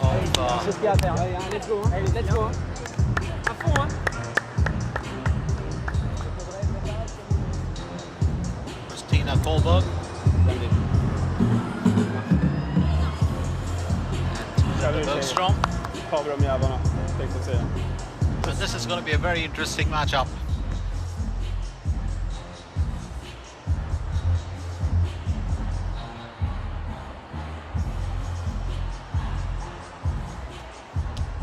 Well, it's only the 3 matches that are announced first. And then, of course, the judges will have to wait and see. So France claimed 2 games in this. They pretty much will have sealed the deal here for themselves. Currently, they aren't in the best position, as you know, Hong Kong lead. They played 2 matches, won 16 points. Sweden have played 1, won 8 points. Canada played 2, won 2 points. France have played 1 and won 7. You know, of those games in there.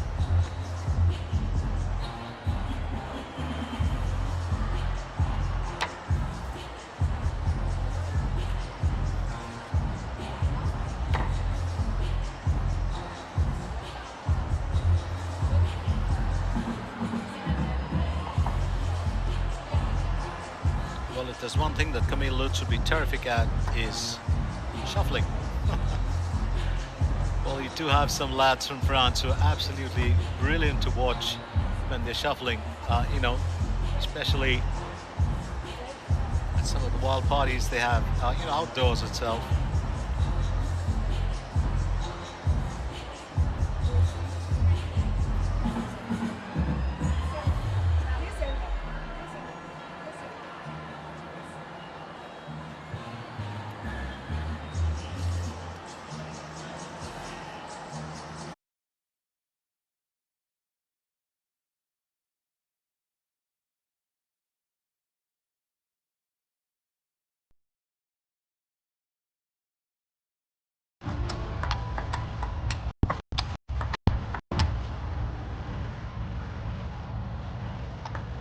Nicest things to watch in doubles, isn't it?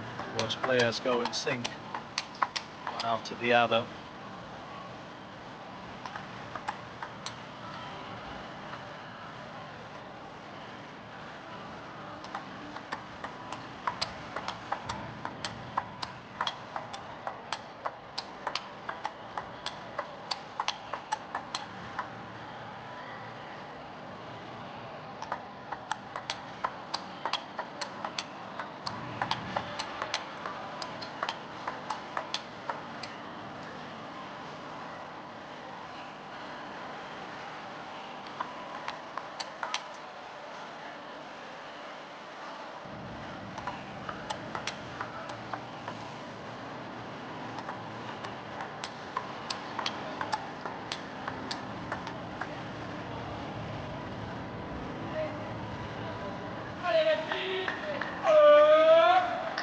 And this is going to be a very, very interesting matchup to watch as, well, France and Sweden played out. Sweden, of course, will have to win it if they are to stay, well, in this event. And I mean simply by pulling in the points.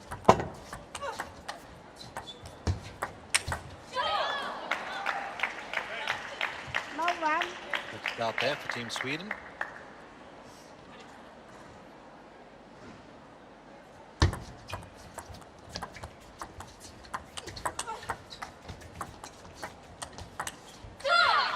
Just bringing the pace of that down. Then the Bergstrom being lead by 2 points.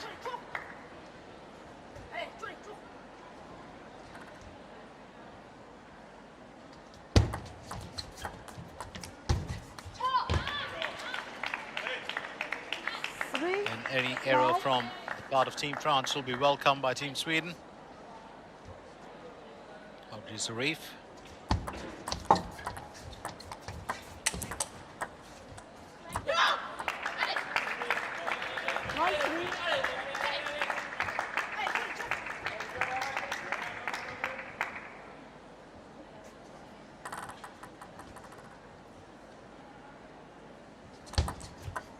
Red. 1-3.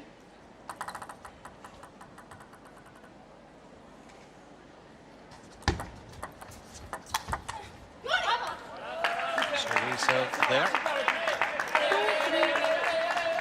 And Team France are fighting back.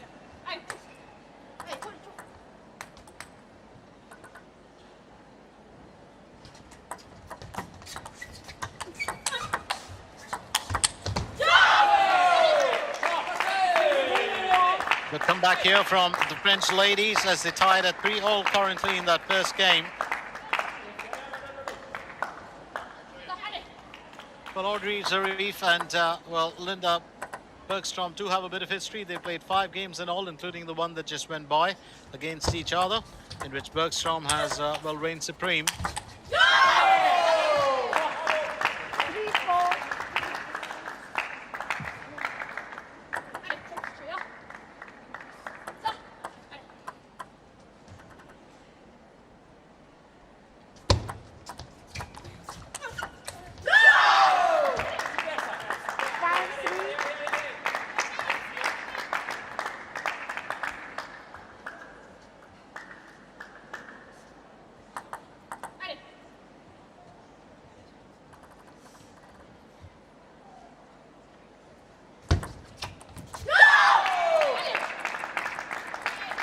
Zarif and Lutz now looking much stronger as they lead 6-3. Well, Kohlberg just trying to play that right over the net. Oh, it goes across beautifully there. Camille Lutz. That's why she's such an exciting talent to watch. Well executed shot. Well, just pushing Kohlberg onto her backhand.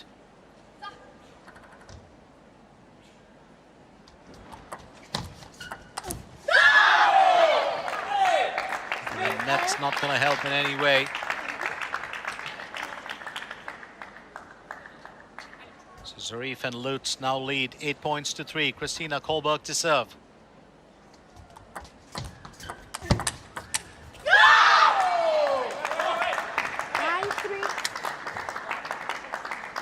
a bit of a slow start here for the French ladies, but they're beginning to look very, very strong.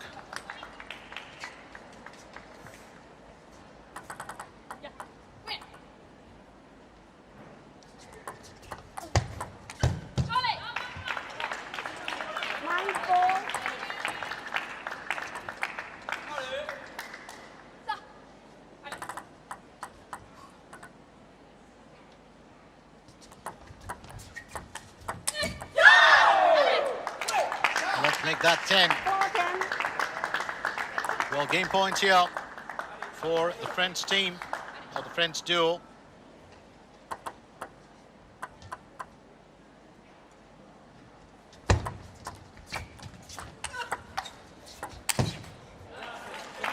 Well, almost well executed, I would have said.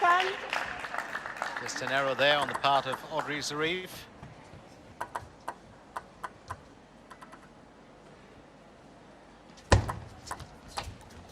Well, this pair have never faced each other before. It's the first time around. And Team Sweden, well, fighting back.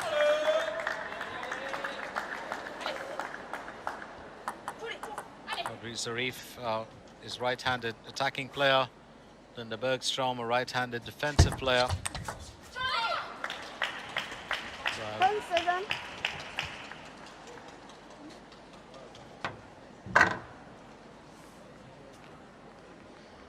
Camille Lutz, also a right-handed attacking player. Come on. It's a quick timeout being called here by the Sweden coach. Allez, donc le service. And the Swedes will have, well, something to talk about. They're on the verge of losing their first game. Si t'as démarré, t'as démarré. Peut-être trouver le milieu dans ce cas-là en pivot pour être pas très loin. Si elle trouve la défense revers, toi tu fais comme d'hab, tu vois, tu frappes. Well, coach, Putain de merde. having a quick word. C'est bien, sur les dernières. Oui, c'est bon. Accepte de rater de temps en temps. Sur Bergstrom en remise, je peux rallonger aussi long, plein coup droit. Même long un peu milieu. Putain de merde. Ouais, oui, c'est ça. Je change un peu. Mais le milieu coup droit, pas milieu revers. Allez, Un peu plus quand même qui vient vers elle. Et derrière, elle doit développer si jamais il y a le point suivant. Allez, discuter un point par un point, discuter entre vous. allez, Allez, cherchez, allez les filles, vous êtes les meilleurs, hein. Come on.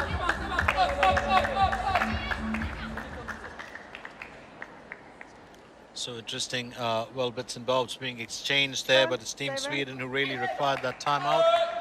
Their coach taking it very seriously, does not want to lose the opportunity of winning this game. But it just worked in favor of, well, the Swedes here. Gentle push there on the forehand from, well, Kristina Kohlberg. Just managing to keep herself, well, in the thick of things now. Here she go with the serve. It's 8-10.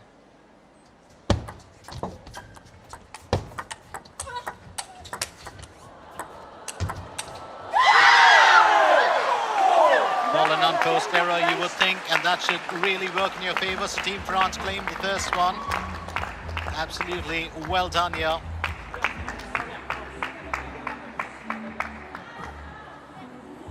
That's how it finished.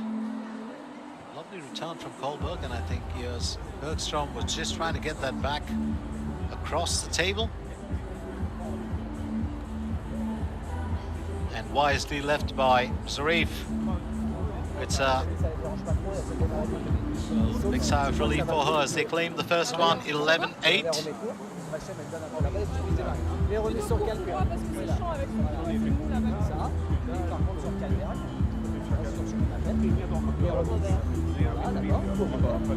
Very good pairing, I would say. Lutz and Zarif really putting the heart and soul into this one.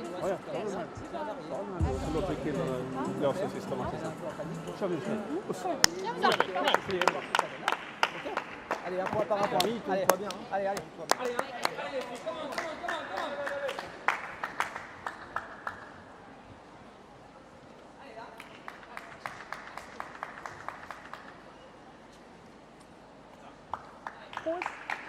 Who's service? Who's service?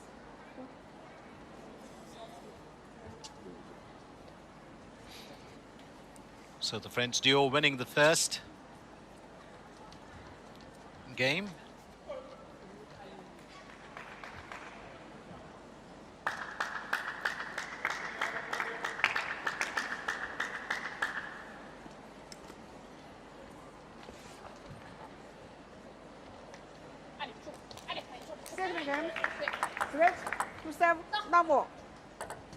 And it's Bergstrom who'll start off the second game.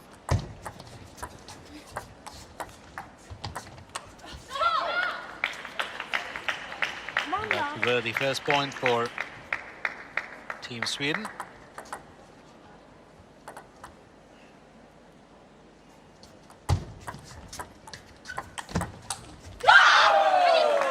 Well played there. Always great in control.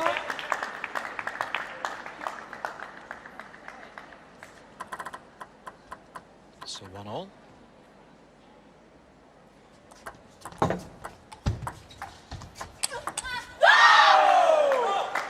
That is well executed. Camille Lutz is taking the time to get into position to execute that one. It's now 2-1. And the French ladies are suddenly beginning to look a tad bit lethal here.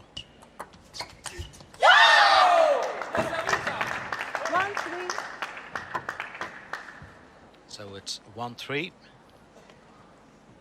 And Timeout. I think this is so important. Timeout being called. I do believe it's by the French coach. Yes, it is. No, it's been called by Bergstrom and Kohlberg's coach.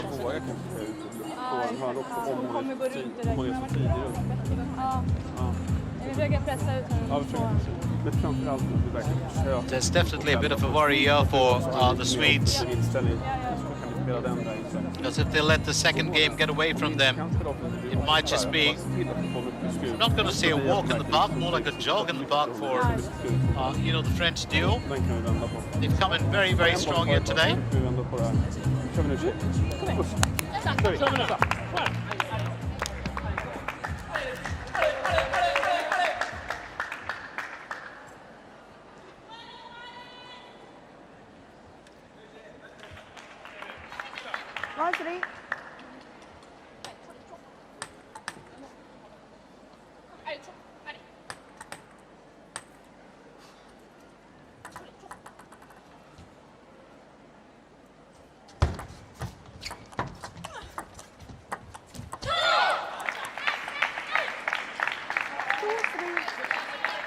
That's what the Swedes would want. The French haven't been making too many mistakes in this game. Kohlberg to serve.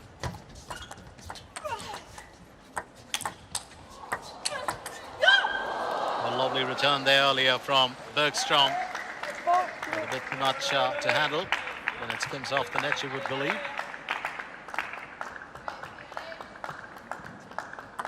Lovely return there from Bergstrom. And just catching the top edge of the bat. Unfortunately, for Christina Kohlberg.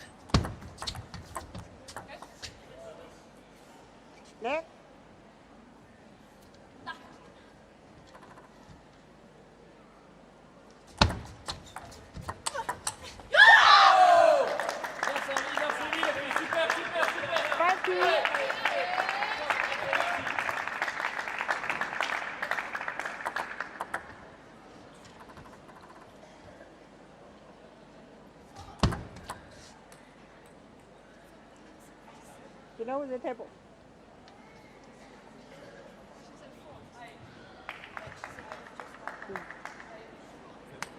An error there on the part of Aubrey Zarif, and the umpire just signaling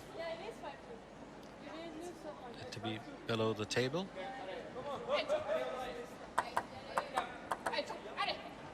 And Bergstrom just confirming that it was 5-2. Oh, well done, straight down the line. Christina Kohlberg just showing, well, her killer side here now.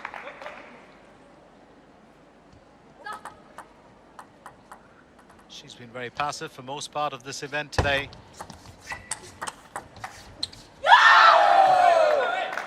That's a bit unfortunate here for the Swedes as the French will stay in control 6-3. Well played by Kohlberg. Bergstrom just trying to return that back, generating a bit of spin, and that's worked against her.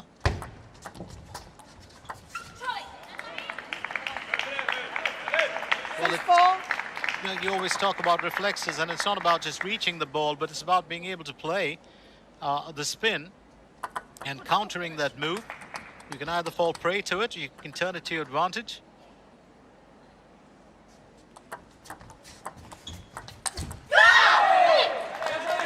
Bergstrom once again gets it straight into the net as Zarif and Lutz stretch their lead to 3 points now over the Swedish pair.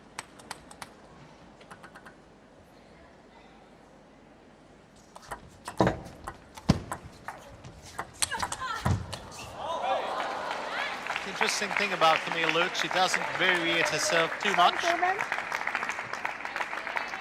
Bergstrom, of course, has got about 6 or 7 options that she does exploit, but when you're in a doubles matchup, it's an entirely different story. It was a good return earlier from, well, Christina Kohlberg. Excellent reflexes from her.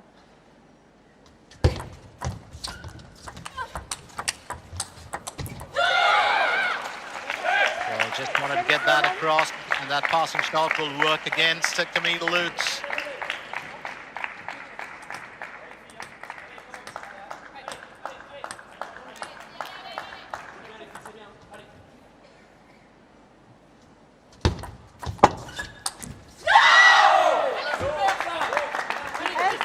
Whoop of joy, and I'd be excited too to win a point after a good bit of time.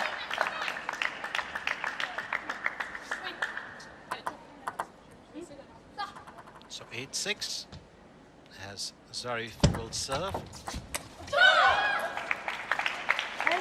Well, just a bit impulsive there, you would think, for a minute.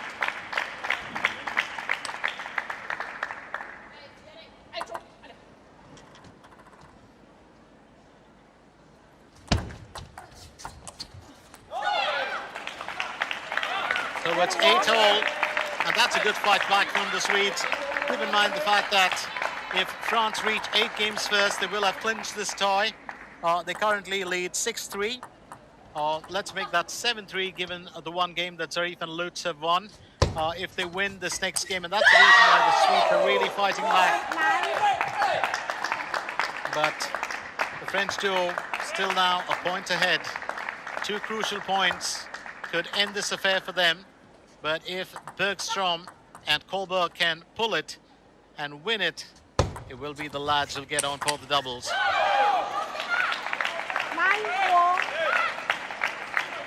it's 9-all now, and that's the reason why we just saw, well, Carlsen and Eriksson, you know, on the sidelines. And the reason why they are far behind is in case they have to come on.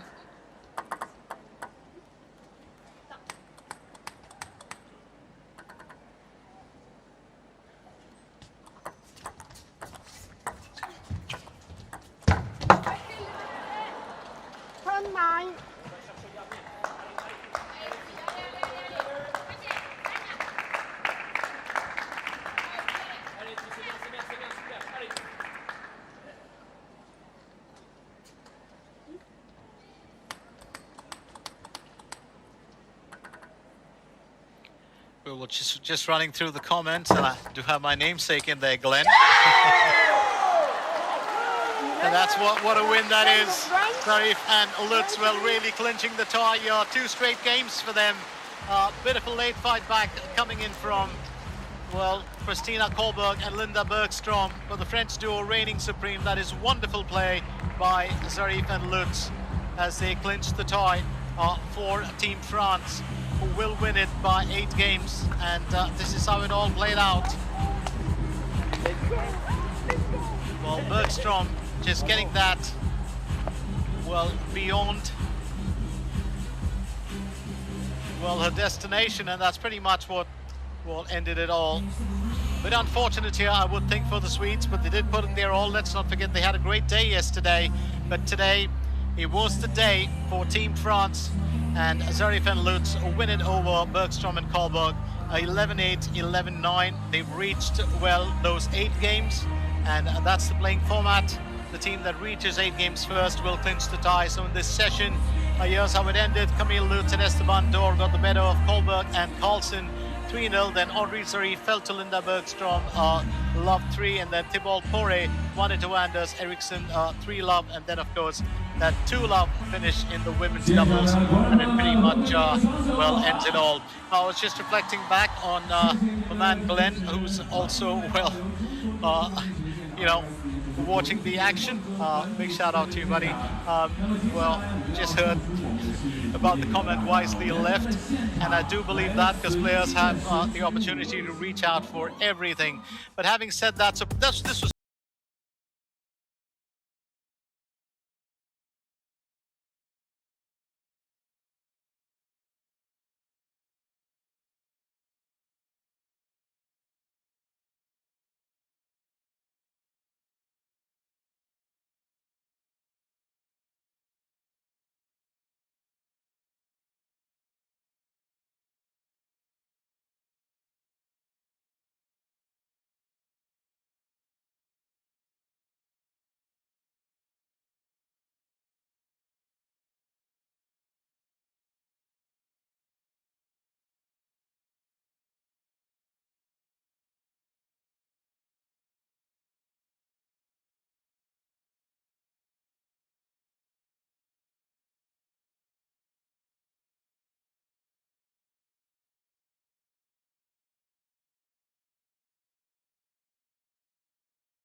from Camille Lutz and Audrey Zari. So that was the first tie, and Hong Kong, of course, lead the table currently with 16 wins from 2 ties. France, of course, with 15 from 2 ties.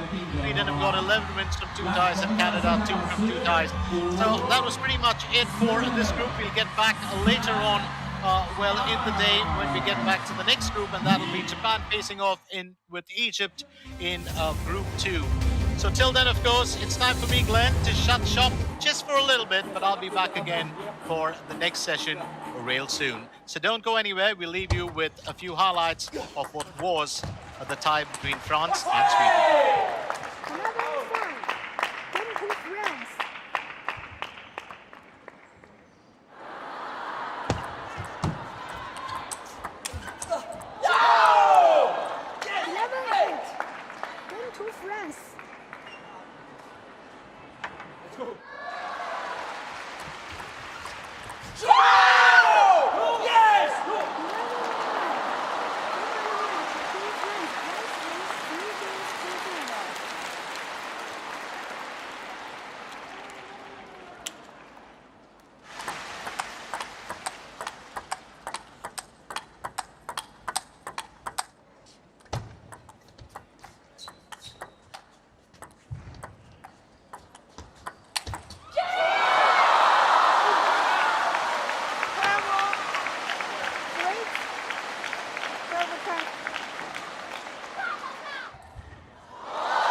Game to France.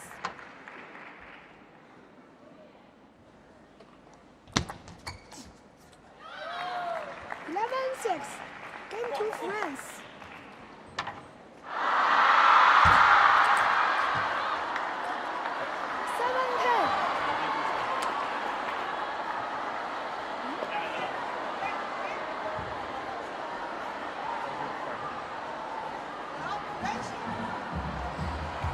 Racket!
Let's welcome the players. 让我们欢迎运动员入场。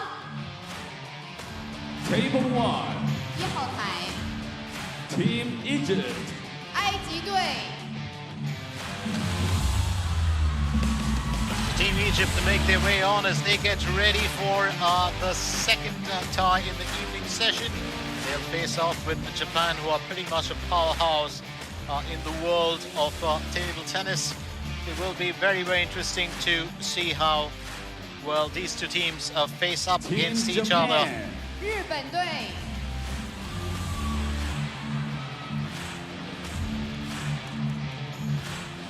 Well, just in case you've joined us late, welcome back to what will be a very, very interesting matchup here. This is the ITTF Mixed Team World Cup being played in Chengdu, and let's not forget it has been a very, very exciting one for us right through this day. More importantly, let's remind you that it's been a pleasant day here in at the Sichuan Gymnasium in Chengdu. Loads of action.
Have won 4 games in their first tie.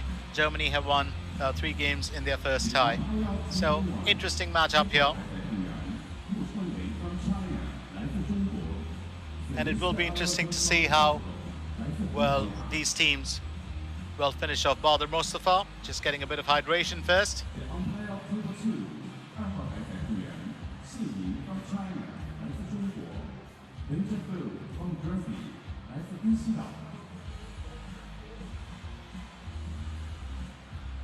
Where elsewhere, if you look at well, the Group 1 standings, China have won 16 games, and they sit at the top of their group, which is in Group 1, with 16 games in 2 ties or 2 matches. Australia have won 8 in 2 matches. They come in second in Group 1. USA, of course, have played 2 and have won 15 games. So I think there's a bit of a change there, because according to the statistics, Team USA would have won 15 games, so they should be in second position, literally. But let's get back to this game itself. Interesting as always when you have a mixed doubles pairing. Badr Mustafa, of course, is a left-hander, and what's very interesting, of course, when you look at, well, his partner, well, she is a right-hander.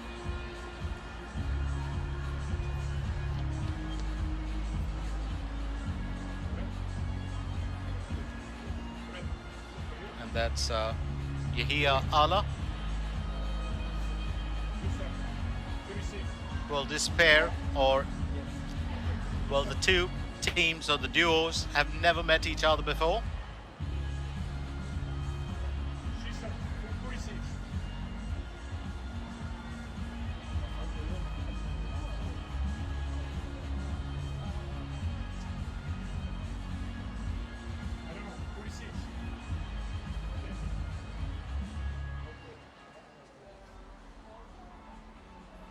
Takeshi Hagihara and Akai Kaho.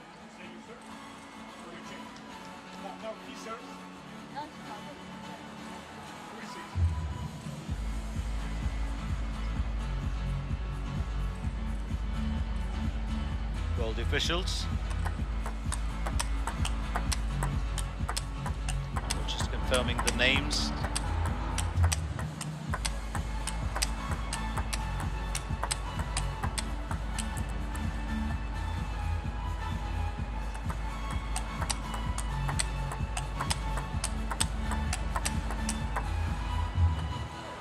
This is going to be a very interesting matchup. Two very different styles of play.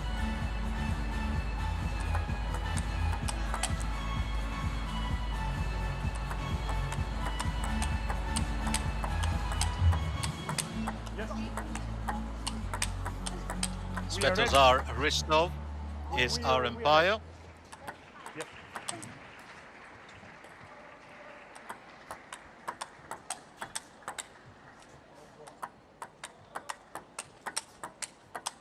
And Celeste Araujo.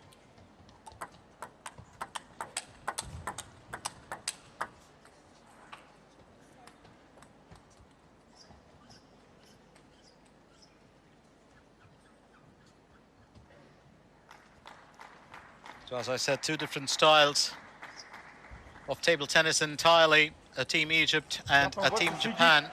First game, Egypt to serve, Lavo. And it's Badr Mostafa who'll start off like his, well, male counterpart, Keiichi Hagihara. He is a left-hander. A quick jab there that'll end it, and first points for Team Japan.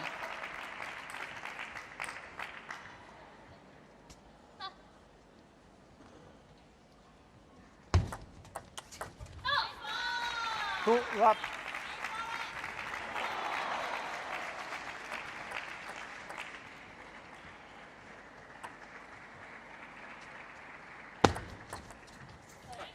Three love. Three love. Very good start there for Team Japan.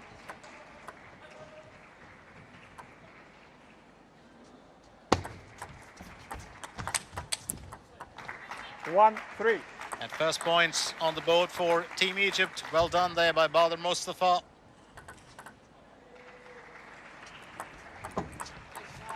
Two, three. Team Egypt do want to fight back. There's no doubt about it. Yes, Ala Yahia with the serve. 3-0. Oh, well played there. The Egyptian athlete will just packing in a punch there on that one. Well, just catching Kaho Akai on at the wrong moment. So it's 3-0 as Akai serves. 4-3. This time getting the better of Mostafa.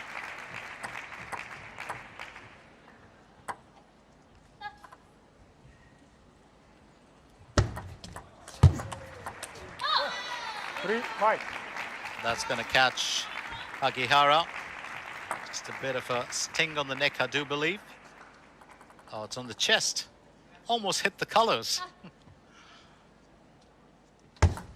Well, totally unintended as always. Oh, lovely return there from Hagihara. And if you can salvage a point, why not? So it's 6-3. Mostafa, well, almost had a killer execution there, but lovely return. Great reflexes from Hagihara. It's 3-6 as Badr Mostafa serves. 6-4. And set piece there, if you ask me, from, well, Mostafa signaling his opponent, or signaling his partner. And that's worked very well for them. 7-4. Well, that's a service there from Hagihara. Ala Yahia unable to get that back over the net.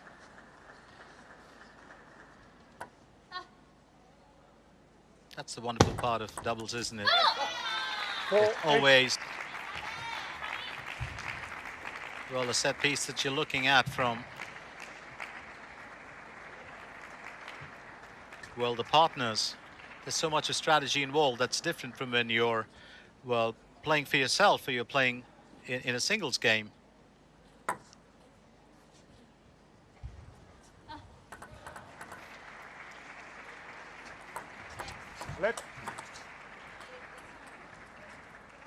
4-8.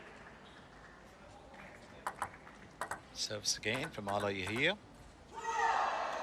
Touch of the net earlier. Oh, well played. Hagihara putting an end to that rather quickly. 2 points away from clinching the first game.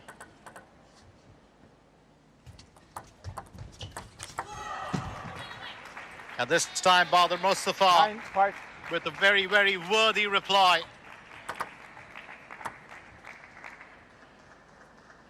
Oh, just needed to do that quickly. Okay, with the serve. And this time a winner from her. Game point here for the Japanese duo.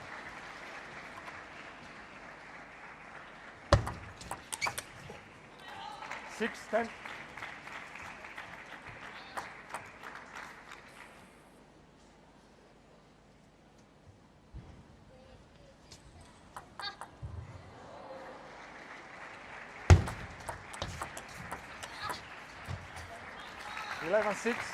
This time, it's the first game to Japan. Kaho Akai with the winning shot there.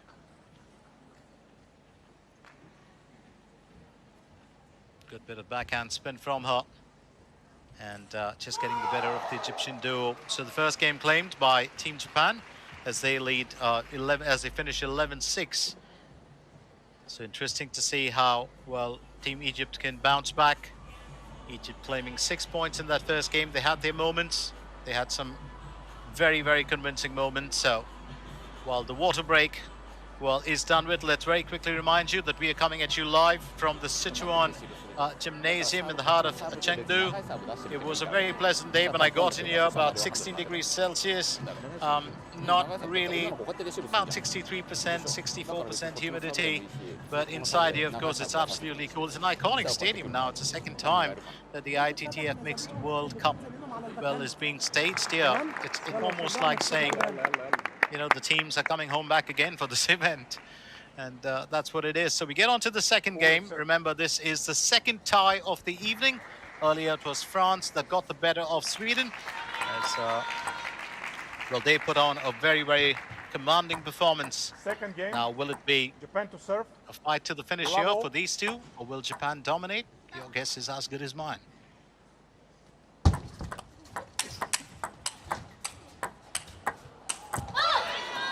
One left. Well, going across and keeping it steady, Hagihara didn't want to change direction. Just waiting for the opponents to make the mistake here.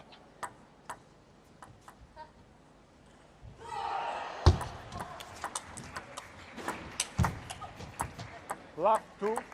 Convincing play there once again. Akai very, very confident here.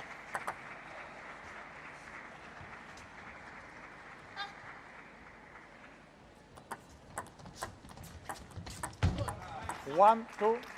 Lovely touch there from Badr Mustafa. Beautiful placement from him. That's what you require.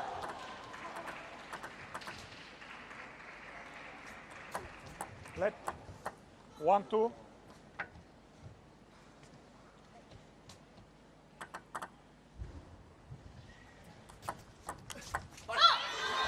Three, 1. And I'd rather finish it right there.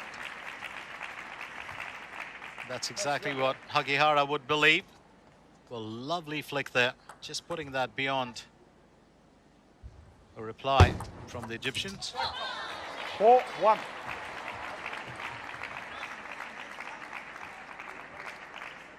Now, this is pretty much the same vein that, you know, Team Japan started with their first game. Raced away to a very healthy lead. But Egypt, of course, then, you know, fighting their way back. 1, 5. Oh, that is service. Absolutely wonderful service here from Keiichi Hagihara.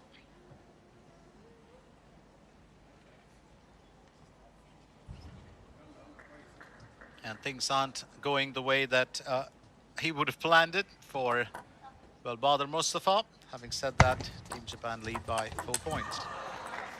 2, 5. And lovely play here from Ala Yahia.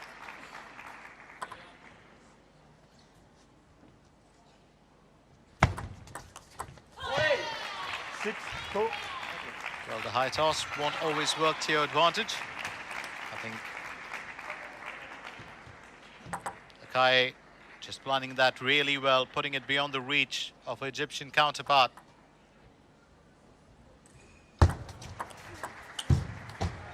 Six, 3. And this time Team Egypt will clinch another point.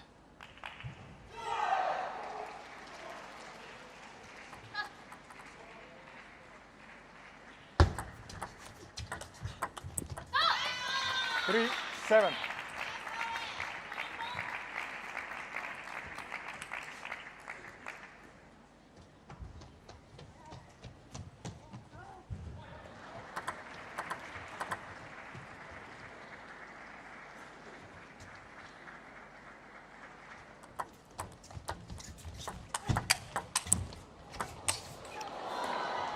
Oh, aided by the net there. Aided by the net, but it was a well-executed play up by Team Japan. Egypt almost got back into it, foxed entirely by, well, that deflection off the net. 9-3. That's got to be the biggest culprit of so many points lost, isn't it? You could either 9 out of 10 it would work against you, but sometimes, just sometimes, that net will work in your favor.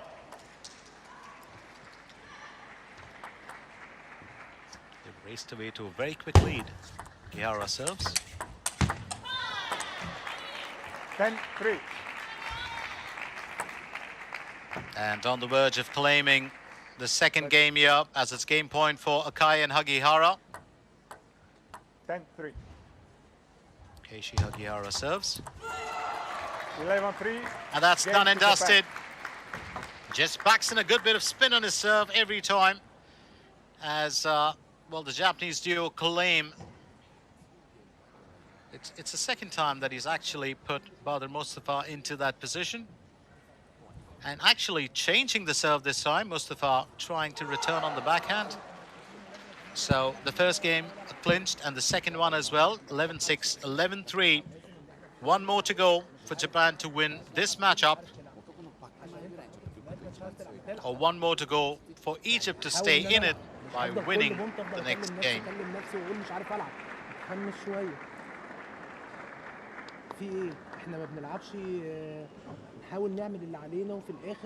Well, I was just talking about how, you know, the French coaches can be so expressive that you can actually read their, you know, because you normally go with the expressive action of the shots. It's not easy with the Egyptian coach because he's not doing that.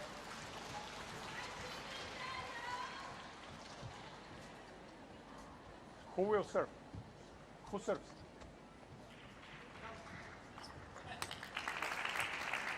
That, of course, is our, well, referee. Third game, the two. Egypt to serve, Lavo.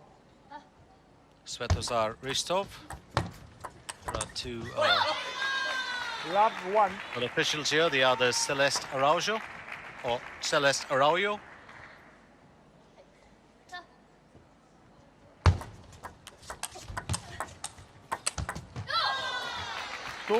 Well played, absolutely well played, straight down the line there from Keishi Hagihara. Good variation of shots coming from him. Goes in with the forehand this time. And I think a timely timeout, pun intended, for Team Egypt. And that's something that the coach does not want for, you know, Team Egypt to start off on the back foot once again in this third game, because this could be a crucial game for them. ممكن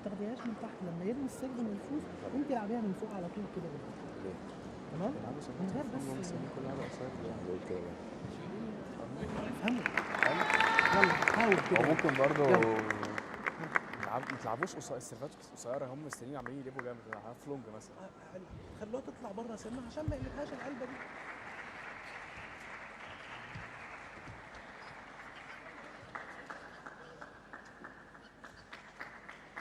Two love. Back to the action as Hagihara and Akai resume. 2-1. Oh, much better this time from Team Egypt. And definitely the words from the coach have helped. Well played, I'd say.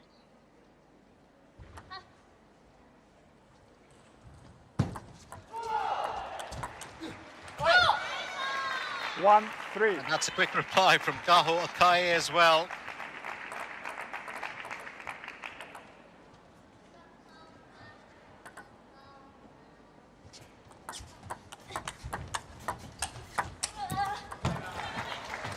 Ala Yahia does well here.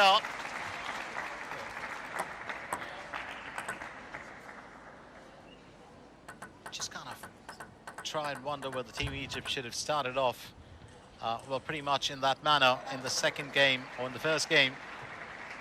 There's Ala Yahia back again. 3-all. And those points are now coming as it's 3-all.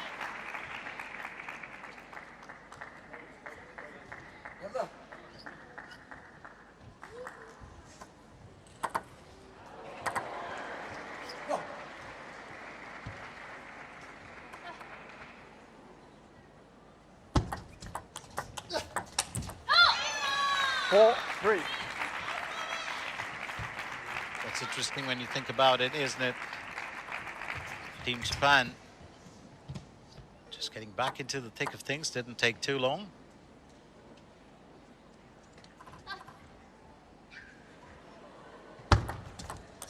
Oh. 3-5. You need to change sides.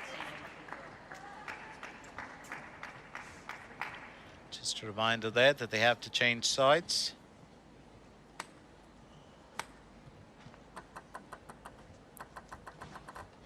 And the umpire are very much on the ball. 3-5. Well, you have to be. So interesting now as Badr Mustafa will serve. 4-5. And that's very valuable points here for Team Egypt.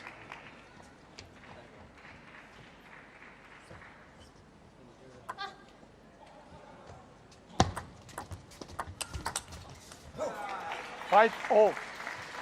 And it's 5-all, so I do credit the coach for that.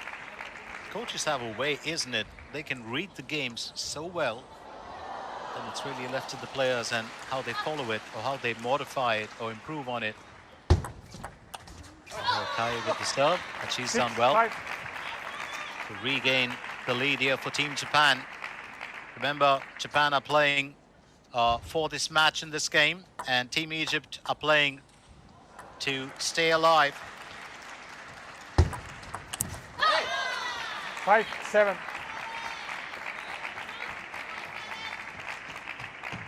Well, if you wonder whether you win or lose, you know, a particular matchup, what really matters at the end of the day is how many games you win as a team. So each country gets to win. You could win 2 games, and then, you know,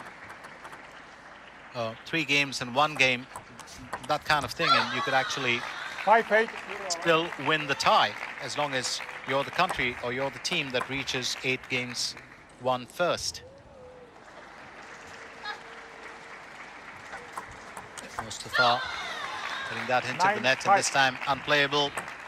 2 points shy of clinching this match. Hagihara, he's got a fairly lethal serve on him. Oh, that's a good bit of spin generated there. Kaho Akaye, she's got a smile on her face. She just knew that was a winner, wasn't it? 11-5. Game and that's pretty much it. 3 loves straight for a Team Japan as they get the better of Team Egypt. And what a way to finish it. Hagihara with the serve. And Mustafa missing it entirely. Was just talking about how lethal Keiichi Hagihara can be with his service game. So it's an interesting equation. 11-6, 11-3, 11-5. Very convincing from Team Japan.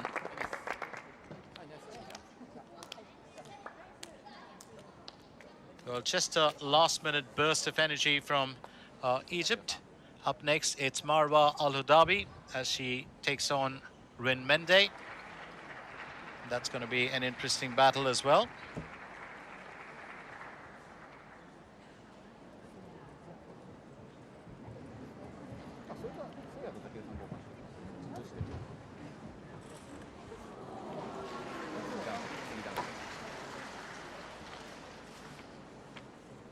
Just looking back at Rin Mende, she's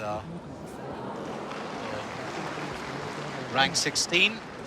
Marwa Al-Udabi, she's 16 years old and is a right-handed attacking player. Al-Udabi, that's Marwa Al-Udabi, is 24, also right-hand attack. They're very close on the rankings. Rin Mende is 165 currently, and Marwa Al-Udabi is ranked higher at 159. 234 career matches for Al-Udabi. And for Mende, it is 214. Neither have played each other before.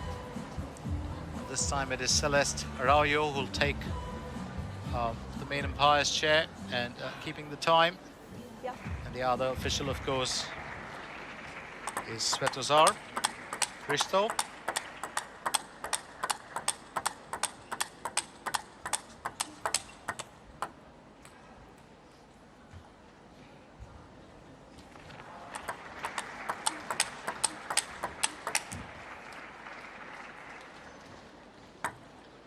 Well, these athletes do spend a lot of time over the years, from very young years actually,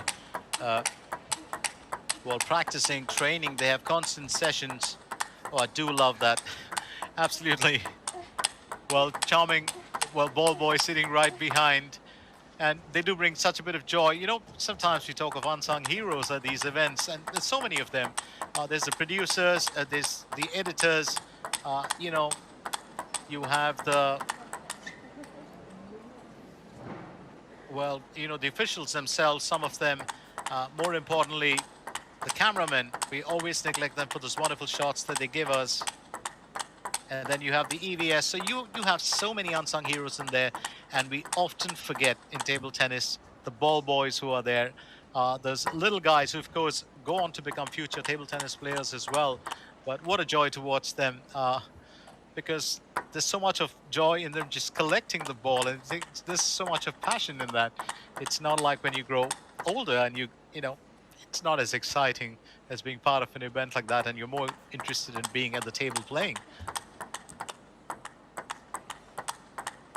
So as our players get warmed up, let's remind you once again that this, of course, is the second time that the Sichuan Gymnasium is staging this event.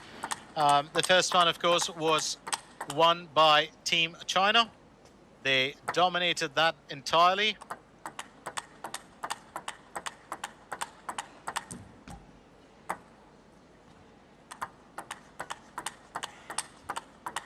Time.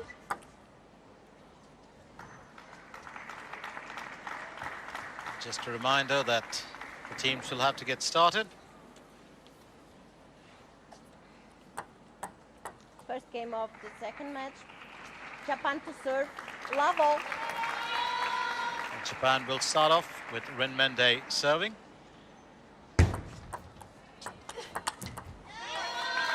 One zero.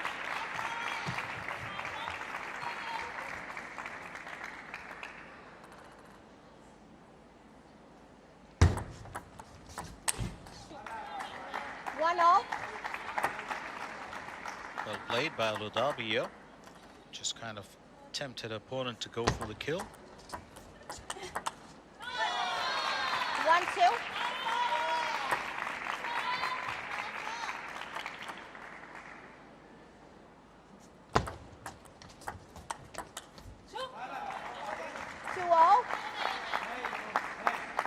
So the ITTF Mixed Teams World Cup took place. The 2023 one played in Chengdu was won by Team China. It was Korea Republic that claimed the silver, and the bronze was claimed by Team Japan. You had the wonderful Harimoto siblings in there that time, Tomokazu and his kid sister Miwa, who's now become a prodigy in her own right. Wonderful, you know, athlete to watch in action. Here's Marwa Al-Udabi, which is trying to pull her own in. But Bryn Mende will still keep that single point lead.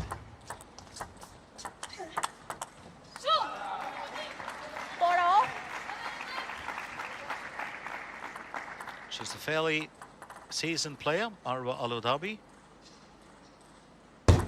Very focused athlete. 5-4. And that straight a bullet off the bat in the wrong direction. Just caught the edge of it. Well, you catch the top end of the bat. It's always got to be, well, disastrous, isn't it? It just shoots up.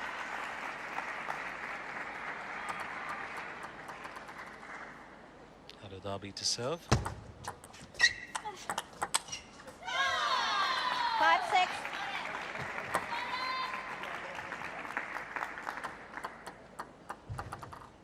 Well, Bryn Mende hasn't changed too much expression. 7-5.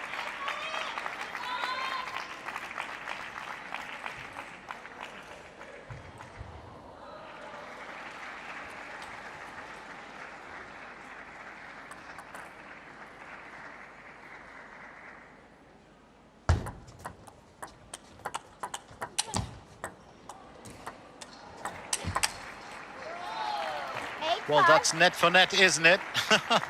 From both sides. But Bryn Mende will claim this point. Bounced off the net once. And it also came off the net for Bryn Mende earlier. 5-9. So 2 points away from claiming the first game.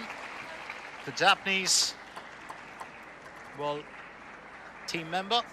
6-9. But Al-Udabi says, not yet. I'm not done with this one.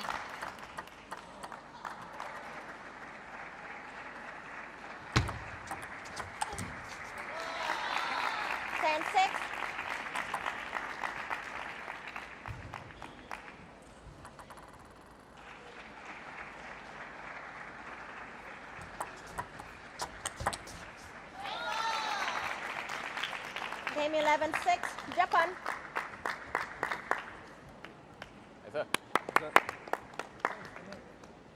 So that's pretty much the first one done and dusted. You would think for Team Japan, Bryn Mende, of course, doing all that is needed. Now it's all left to Marwa Al-Udabi to get back into it. She is a very, very seasoned player. As I said earlier, she's been there before, but Bryn Mende leads 11-6 by winning the first game. Remember, Team Japan will look very keenly at finishing this off in 8 games if they can. But having said that, I'm not going to write Egypt off, because Egypt also have their own set of skilled players. I've seen Marwa Al-Udabi in action before, and she is quite a delight to watch. So, interesting. Well, interesting turn of events here. Early in the game, of course, we saw Hala Yahia put on some really fascinating moments of play. She had young Badr Mustafa with her. So, Team Egypt 2. Second game, Egypt to serve. Level. They do have a few tricks up their sleeve. And here's Marwa Al-Udabi to serve in the second game. Well played. She claims the first point.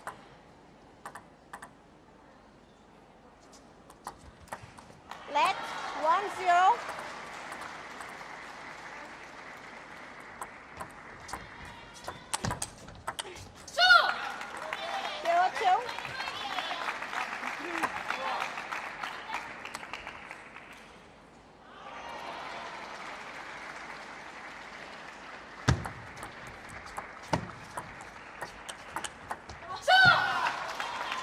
And there's definitely got to be a little bit more in here, because Marwa Al-Udabi is here to crawl back into it. If she can claim this game, she'll keep Egypt in contention of winning this tie. Having said that, Team Japan will want to finish it off soon enough, and that's the first time that she's taken such an early lead. Bryn Mende getting first points on the board.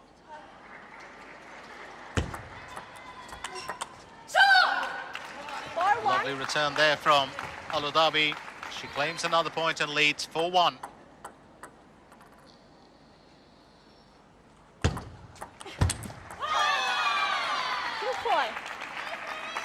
and an error will pretty much change that.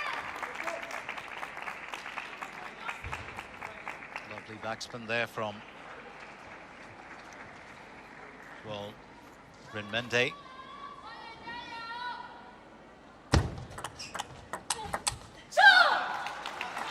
Took a bit of risk into her serve. Al-Hadabi reading that well.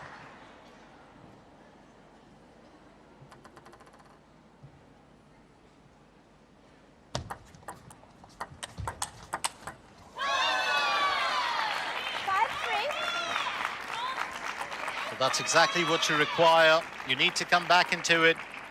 Rinmende herself not willing to give anything up here so quickly.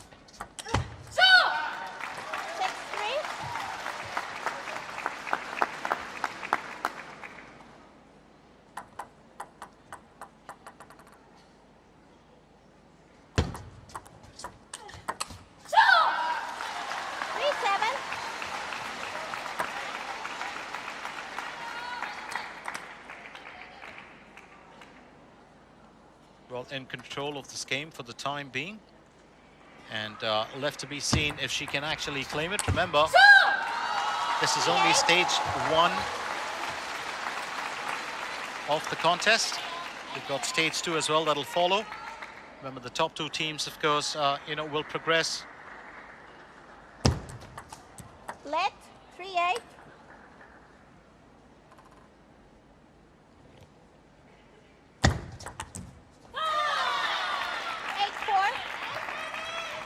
An error of the net itself. And let's not forget that Marwa Al-Hadabi was ranked 88 way back on the 1st of July 2023. But her ranking has changed since then. She's currently 159.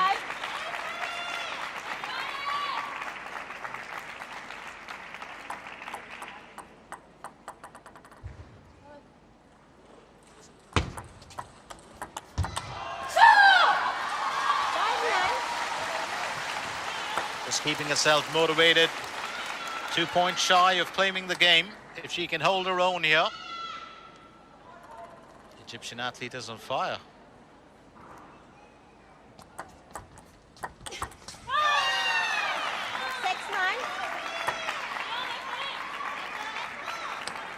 Rinmende not willing to give up so easily. She did claim the first game in a very, very comfortable manner.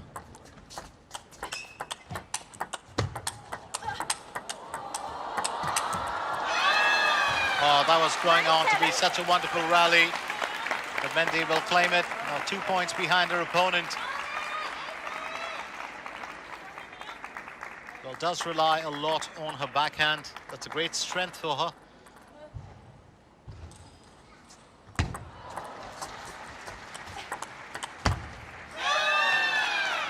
Just off the edge. That'll work in her favor. It's now 8-9.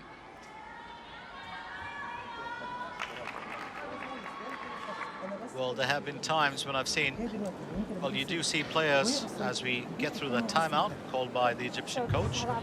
I have seen, well, the ball come off the edge, and players like well, Malong or even, Wang Shuqin actually return those, and that's just a marvel to watch, isn't it? I mean, if you played a game or a few games of table tennis, it's probably the most difficult thing to do. It's about having that reach and the ability to get to it, because when it deflects off the edge, it's another story. So we're only into the second encounter or the second game between Team Egypt and Team Japan. Marwa Al-Hadabi pretty much on the verge of clinching the second game if she can hold her own.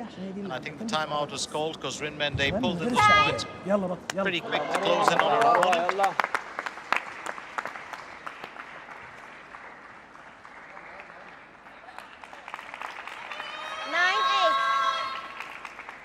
To 9-8 as Al-Hadabi serves.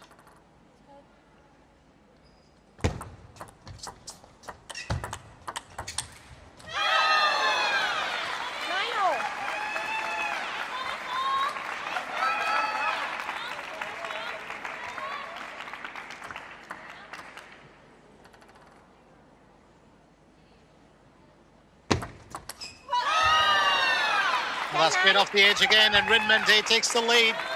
And this is, I think, what the Egyptian coach was so concerned about. She's come from behind, and now right there on the verge of actually clinching this game. So Rinmende, game point.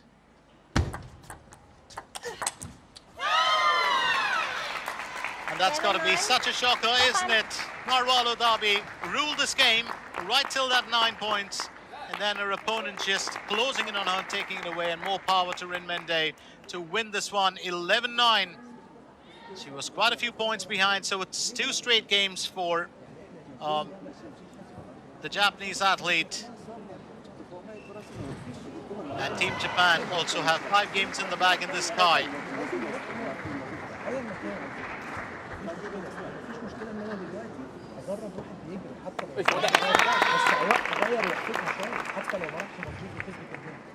تمام مفيش مشكله ما تفكريش في الجيم ده حاول في الجيم ده تاني وقت كده تلعبي كويس يلا مفيش مشكله السيرف ده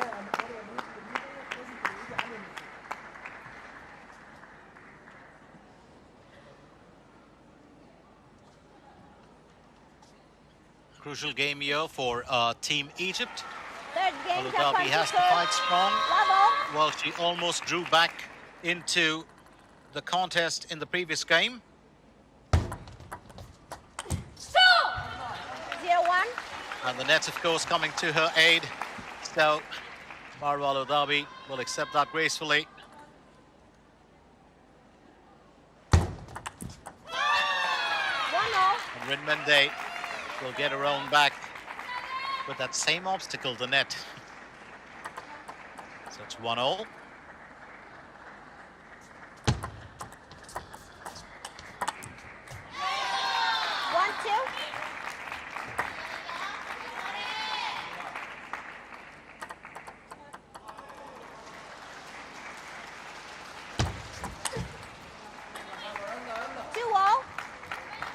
It's 2-2 now. Rinmende, well, just flashing one wide. I think she was very, very much. She was very confident she was going to get that through.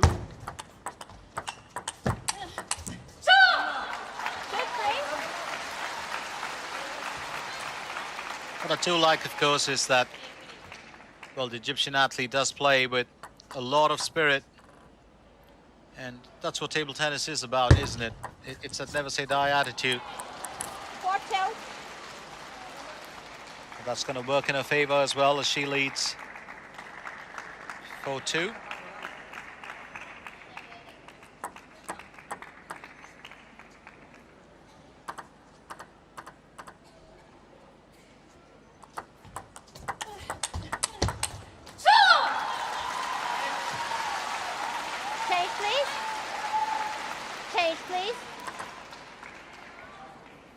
And very quickly, of course, the umpire just reminding the ladies to swap sides.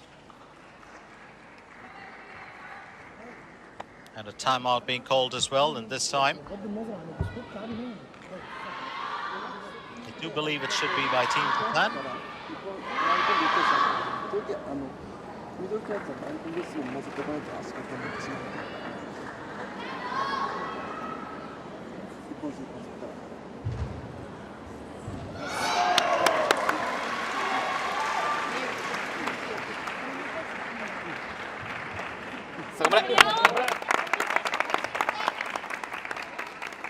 Time.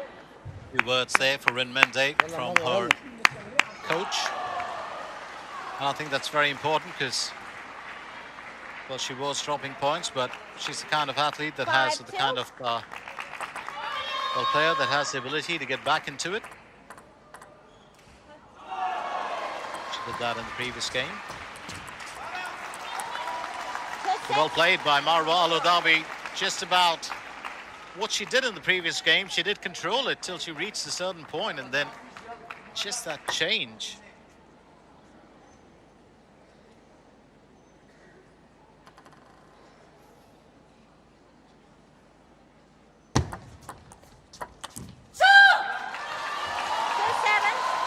Al Dhabi now leads by 5 points. Well, the last thing she would want to do is let this slip through her fingers.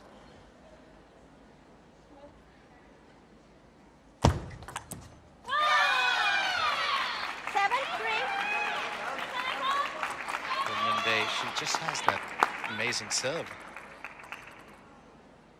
That does work in her favor most often.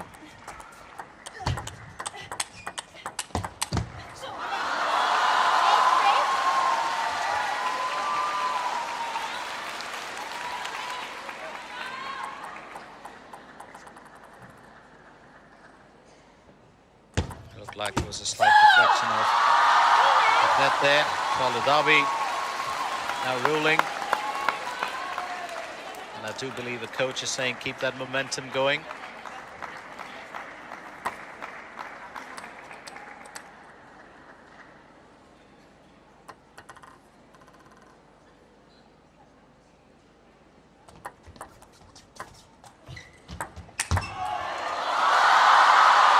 Well, talk about a return. Aludabi. Well, that is an absolutely fantastic return. That's just caught the edge of Rinmende's bat. 10-4. It's 10-4. Still at game point. Marwa Aludabi. She could push this into a fourth or a fifth game.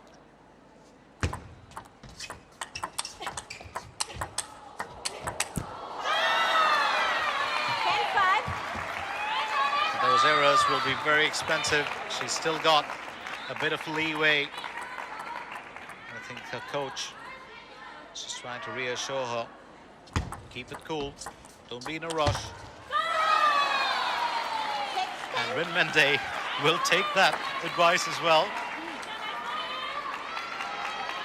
Because she'd just like to catch up with the points. And day to serve.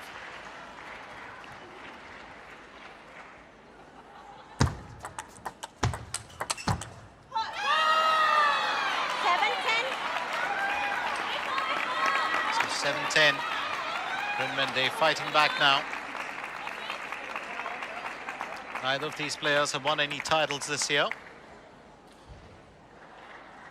But Rinmende will lose that third game as Marwa Aludabi claims it. 11-7, and what a joy year for her. She's got a great fighting spirit, no doubt about it. And you do want to see a game that is a two-sided affair. That's exactly what you have here. So Rinmende leads by 2-1, but Marwa Aludabi finally, well, clinching that game. She could have done it in game number 2 as well, but she gets the third game 11-7.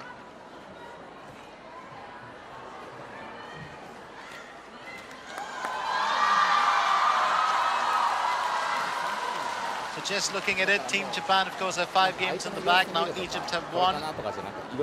Japan need 3 more games to win it. すぐに相手の弱いところを見つけてそこを攻めるっていうこの試合方式だから。で、ダイレクトでミスするのはちょっともったいない。だから速いボール狙いすぎてもったいないから、今1試合目だからしっかり回転かけるとかしっかり回転かけていいからラリーで。でまず自分のリズムを取ってで相手の弱いところを見つけてそこを攻める。 And that's the reason why we're saying every single game does matter, because it's about which team reaches, well, 8 games first.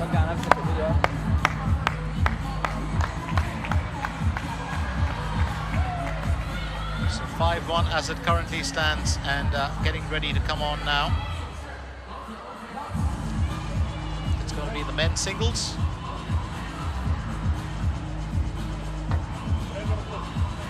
So still keeping Egypt in with a lease of life, Marwa Aludabi.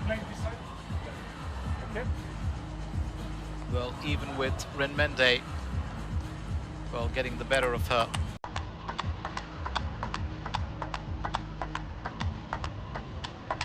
So Ryusei Kawakami and Mohammad Azam.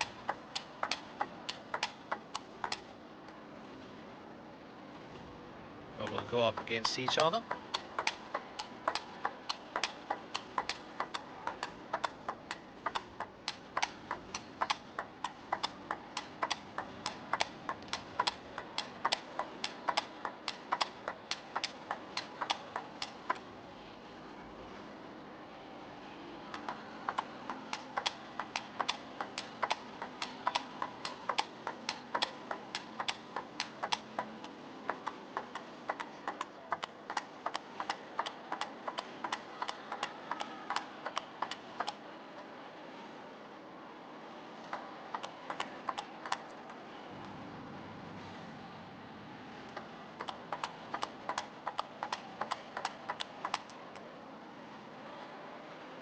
And that's one happy camper there.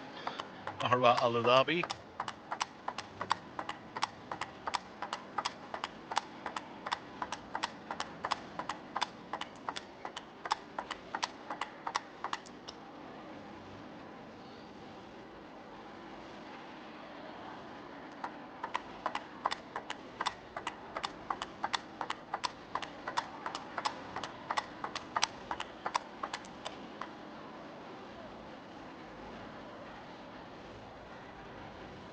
To year two, Ryusei Kawakami and Mohammad Azam have never faced each other before. Kawakami is just 15 years old. Mark that down. 15. And Mohammad Azam is 21. Kawakami First is match, ranked first 385. Mohammad Azam ranked 348. Bravo. And it's Ryusei Kawakami who will have the honors to start. Well, that's a blazing one to get started with. So, one love here for Kawakami.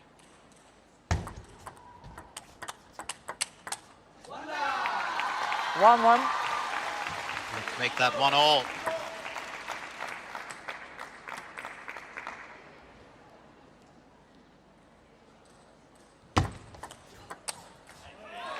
One, two.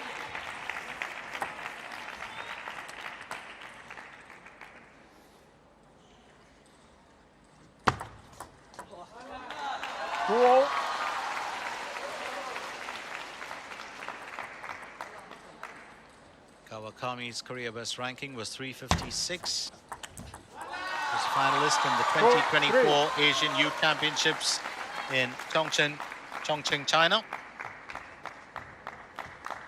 Born in 2009.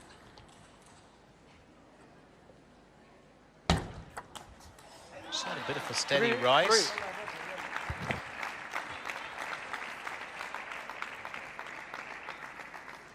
And 86 wins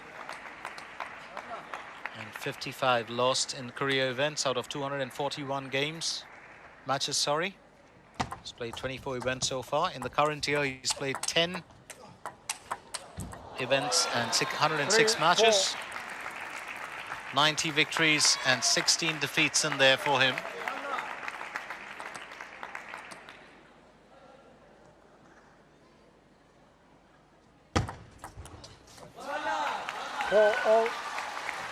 For all here, it's just about running neck and neck. Mohammad Azam also fighting back.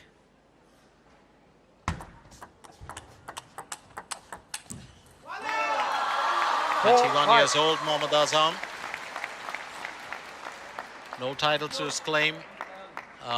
Hasn't done much in the current year, but in his career, he's played 17 events, 175 matches, 115 won, 60 defeats.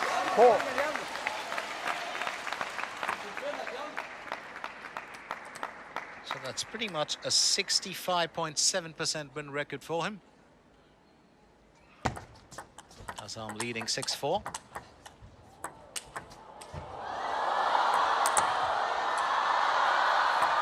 Oh, that's turning out to be a rally, isn't it? Absolutely marvelous. Well, Azam almost returned everything. Kawakami just wanted to finish it off. Well played by Ryusei Kawakami. The youngster just actually controlled that rally for most part, but I've got to credit Azam for just getting everything back in, except the last one. Let 6-5. Let.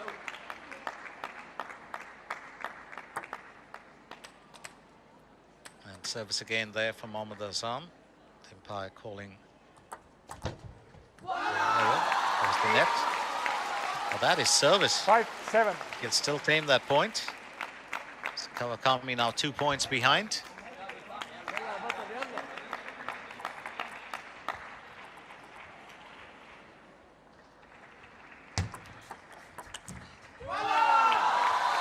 Five, 8. 5-8. Azam just looking very, very comfortable in his own skin. 8-7. 6. And Kawakami says, let me change that a bit.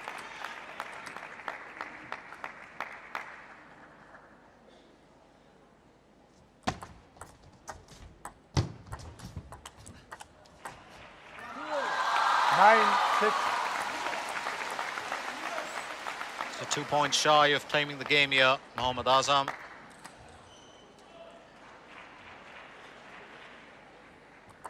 Let 9-6. 6-10.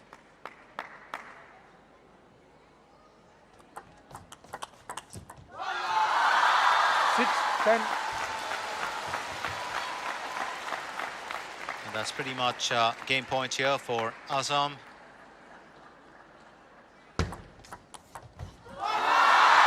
That's a good finish to claim the first game. Just changing direction, gets it almost towards the edge. Mohammad Azam does well. That's going to be a bit of joy there for Team Egypt. So now the score will read 5-2 in the games. 3 games per match. And the coach will really thrilled there. So very quickly we'll read you the scores again. Mohammad Azam claiming the first game 11-6.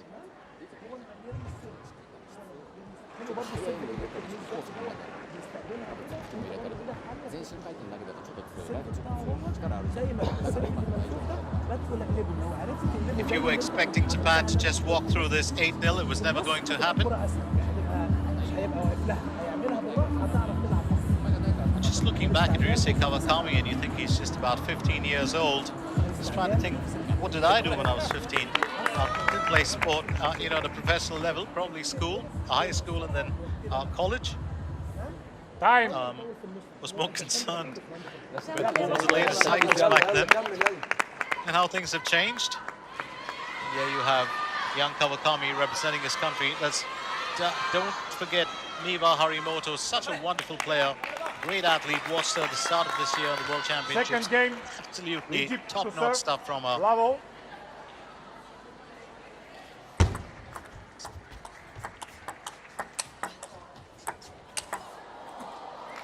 Love 1.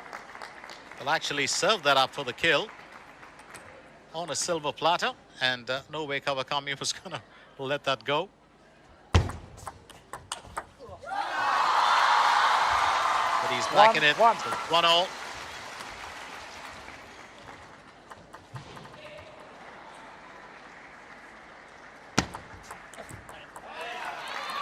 2-1.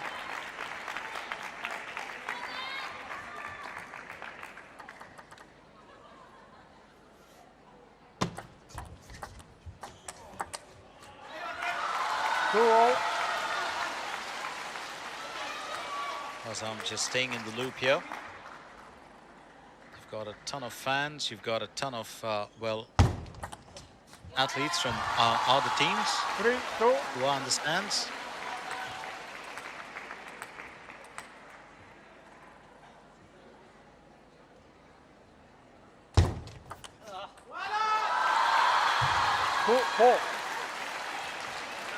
Azam very much in control of this game.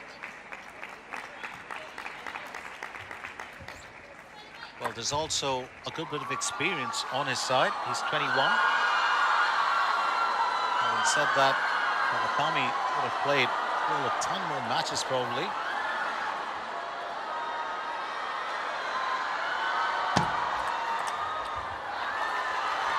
Two five.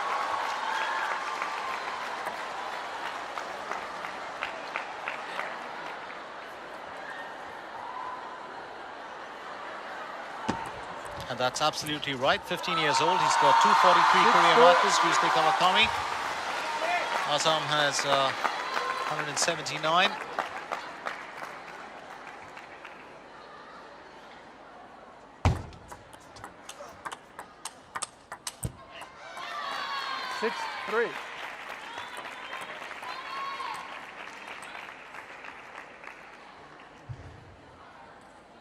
I think the intent is very clear when it comes to Mohammad Azam. He wants to win this match at all costs. And the reason for that is quite simple, because if he does, he will keep Egypt well, still very much in there. Just going to run you by where Egypt currently stand. 4-7.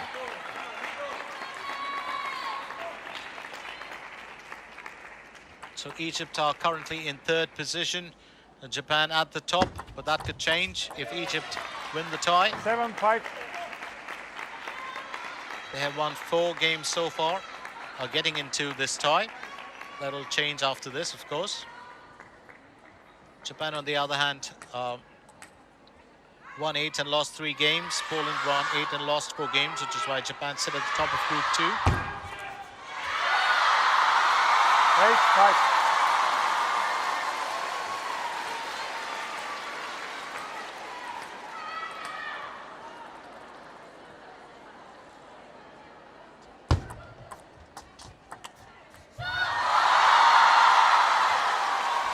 Nine.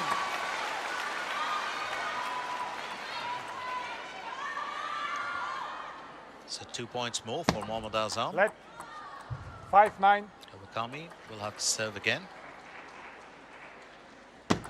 Let 5-9.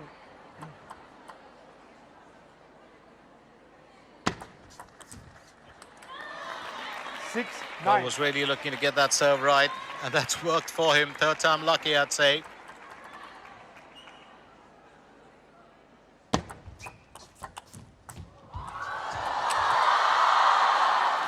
Well, that net, of course, just changing the course of that rally, didn't it? But 2 points behind now. Kawakami, 69 kilometers per hour. That, well, winner speed. And that speed would have been even more. For Mohammad Azam now, game point back again.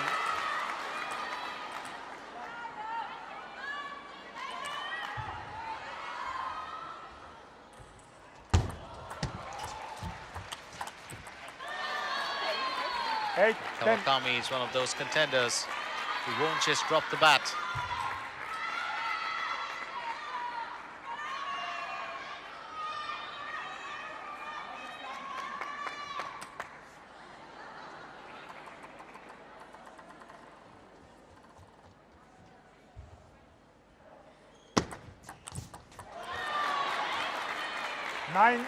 Well, just a point adrift. Timeout. And a timeout there called by the Egyptian coach, and there's a reason for it.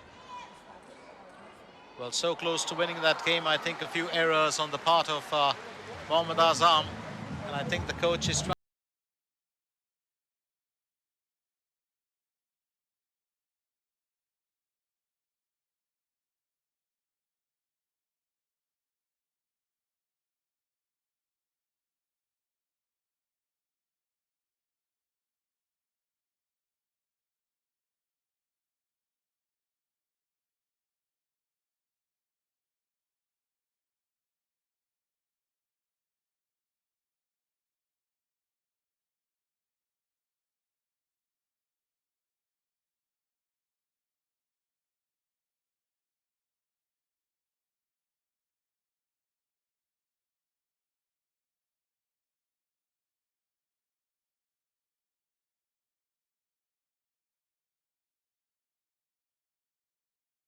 Teammate on.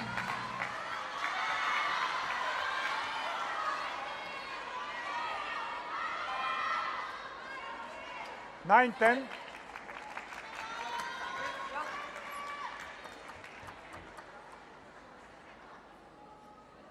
Kawakami will serve. 11-9. I think that just let him down to Mohammad Azam. Pretty much does well to win it.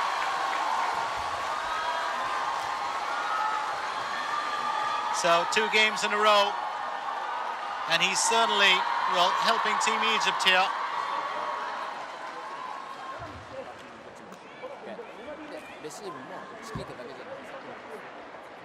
And that's so needed, because if he can win all 3 games, well, he's just going to push Egypt back in contention of staying in here. So 11-6, 11-9. Much better from Kawakami in this second game. 良くなってサーブレシーバーそのままでいいからみたいな。あとはラリー。打たれたらしょうがない。バック対バック全然いいから。はい頑張れまたゲームゲーム هو بس استنى عليه لما نت اقلبه لما نتش ضغط قوي وقفل واحده Yusei Kawakami has had his fair share of challenges. Let's not forget Tomokazu Harimoto too was such a blazing, talent when he came in, and then of course your opponents start reading your game, and then of course things do change a little bit. It gets a little bit more challenging, but Kawakami will serve in the third game here against Mohammad Azam. And Azam really using his experience here.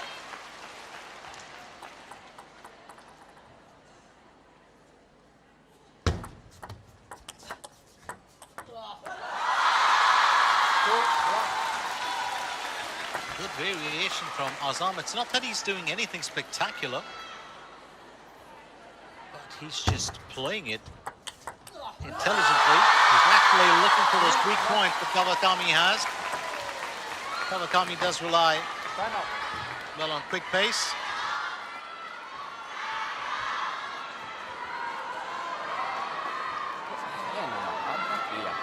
And just a view of that. Well, keeping pretty much a copybook approach to his game here, Mohammad Azam. でサーブ、ここだけになってきて相手のフォア前だけになってきてるから別にバック前でもバックロングサーブ出してもいいよ。1ゲーム目ロングサーブ出したんだけど2ゲーム目から3ゲーム目ロングサーブ出さなくなっちゃうからいいよ別にロングサーブ出しても全然。ちょっと変えていいから慌てなくていいから別に無理だ。打たれるから自分が入ってるとかじゃなくて。まずラリーでラリー。はい頑張れ。まだまだ。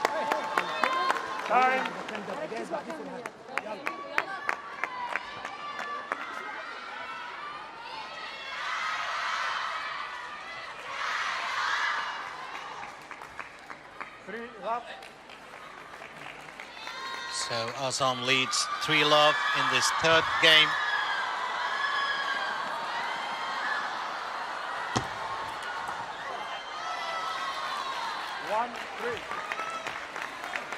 And the first points in this third game for Ryusei Kawakami.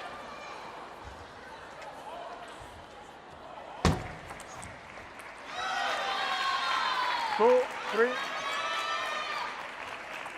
Let's make that 2 points in the bag.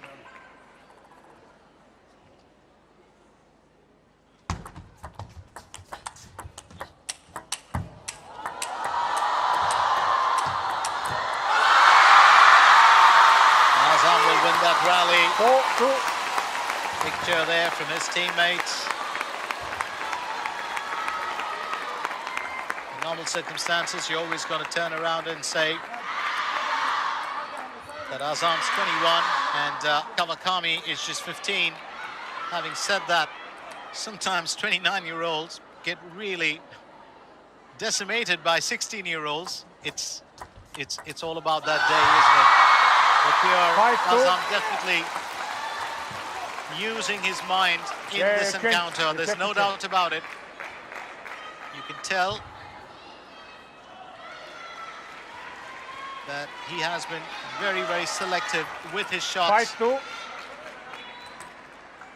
He knows what Kawakami's, weak areas would be, and he's just exploited them entirely. 2-6. So 4 points ahead now, Mohammad Azam.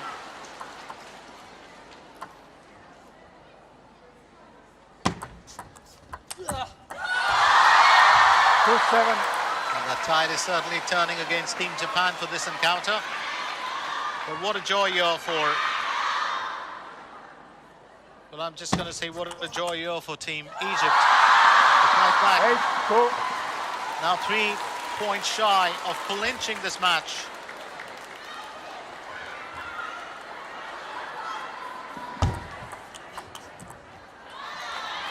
Eight, 3.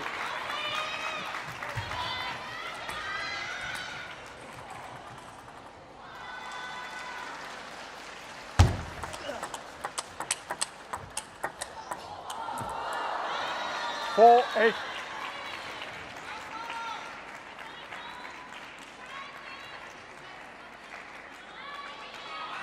So Kawakami will get another point to stay in it.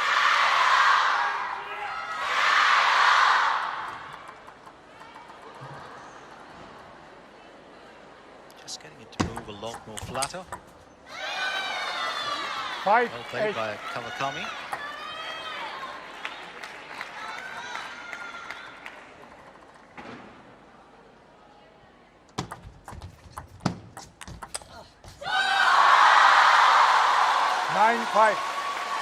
So 2 points shy of claiming it here.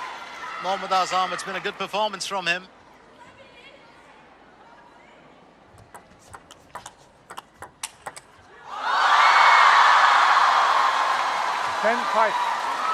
And now match point for Azam, and game point as well in the third game.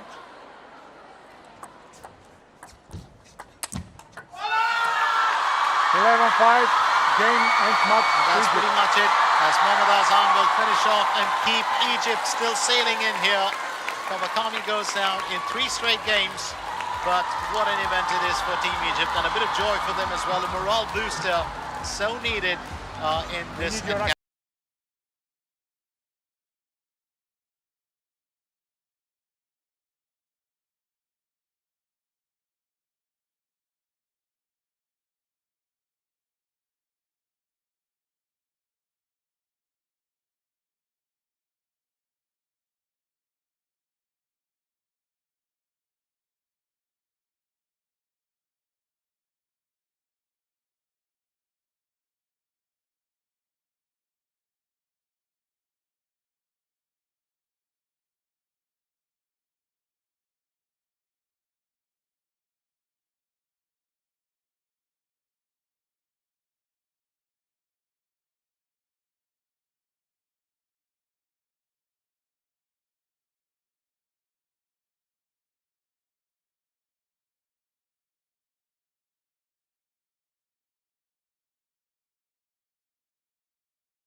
Did you play the first match? Yes. So, the record must be there. Waiting to find the record here.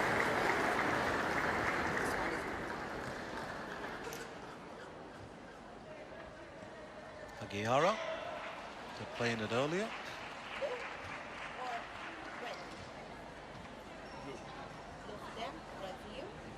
And it's actually Gamal and Azam.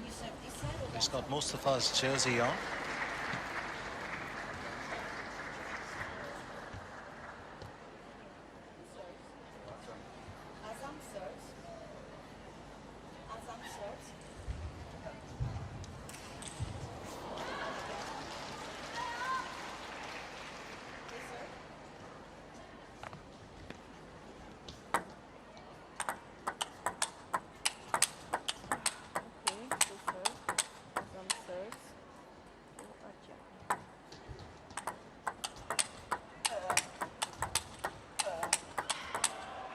So Marwan Gamal.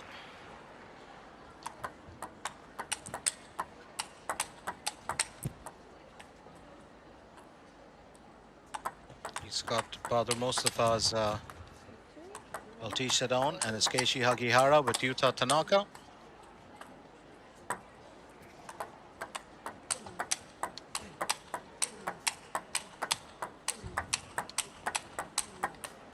We did see Mohammad Azam win in 3 straight sets against, Kawakami.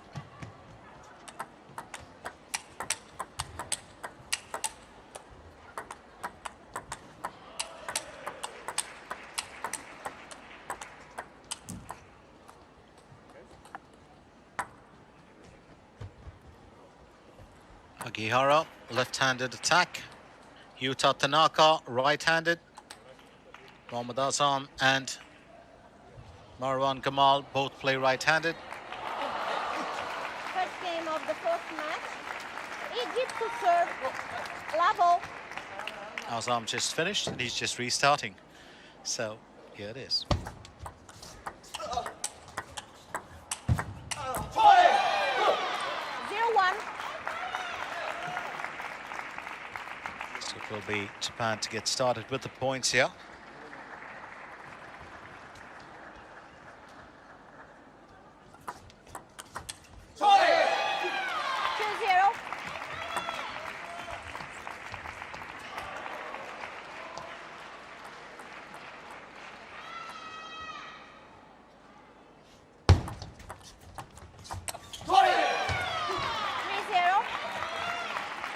Jabbed away from the table, but Hagihara and Tanaka take the early lead. Well, that's flicked beautifully. Yuta Tanaka, commanding shot from him to claim it full love.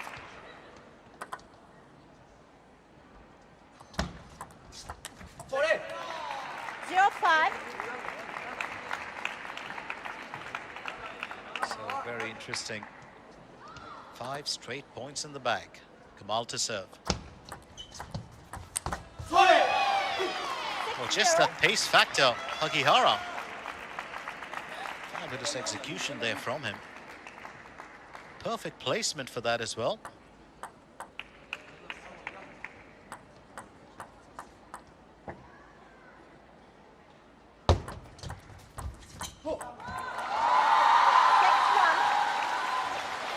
This time, Team Egypt will have their say as they put their first points on the board. Yuta Tanaka will serve. Mohammad Azam be happy to claim those points back. Well, just drew Hagihara into that, didn't he?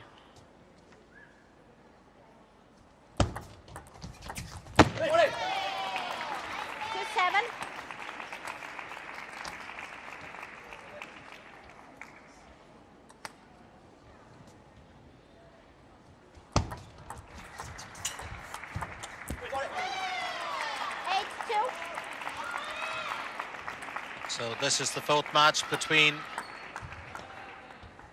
the teams being played here.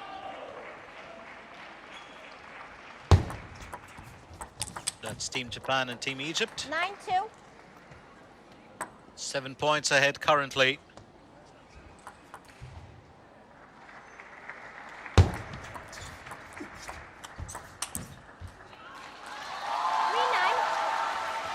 Hagihara just missing out on the finish there.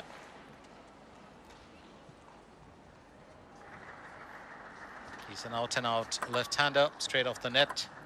Does go with a shake hand grip. 3-10.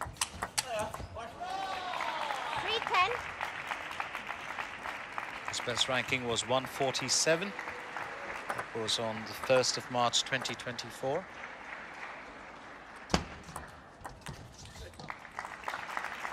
Has his moments. Japan.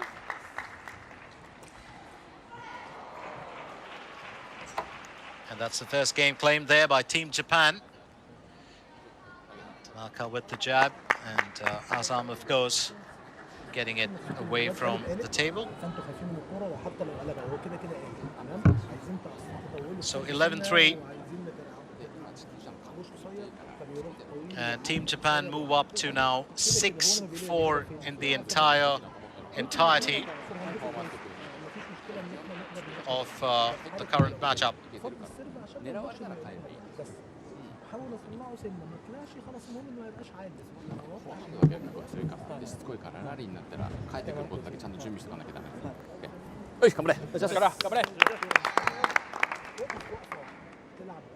عايز تلعب الكوره كلها فور هاند يبقى جاهز ان انا بلفها. عايز تلعب باك هاند وفور هاند يبقى واقف وقفه الباك هاند ما بقاش واقف راوش. تمام.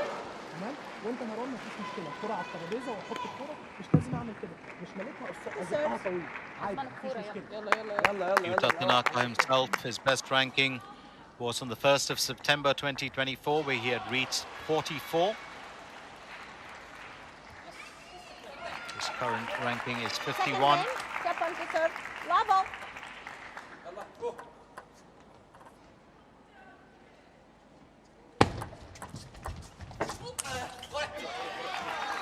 1-0. Kamal looking to finish it, but it is Team Japan who will claim the spoils here.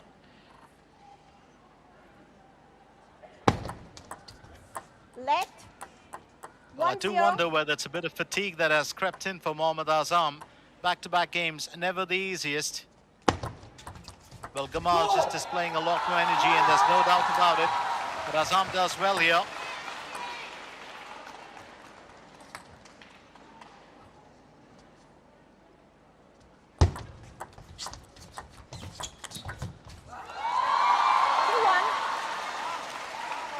Was looking to finish that, and he's done that fairly well, Mohammad Azam. Well, don't write him off. He's got a few tricks up his sleeve, and we saw that in the previous matchup. Immediately 2-1. Kamal unable to put that back on the table. It's going to be 2-all.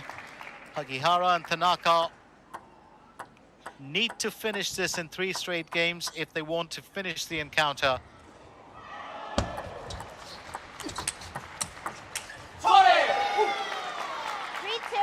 And once again, Tanaka and Hagihara just winning that point. Yuta Tanaka was a giant killer of softs, brought down some pretty big names on his day.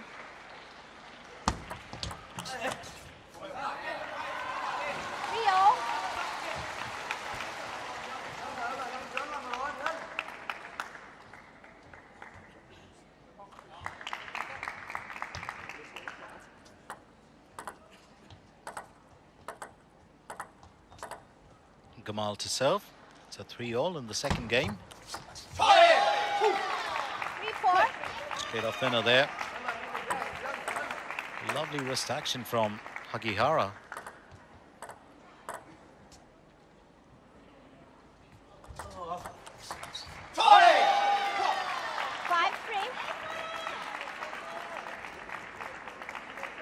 Well, the odd thing about Mohammad Azam is even with the fact that he's played out a game, still got the skills in there. Just wonder whether... Please. 5-3. There might have been a different pairing. Would it have worked for Azam? So far, he seems to be doing all right, but Hagihara and Tanaka will still claim that. Oh, that return from Hagihara just took Azam by surprise.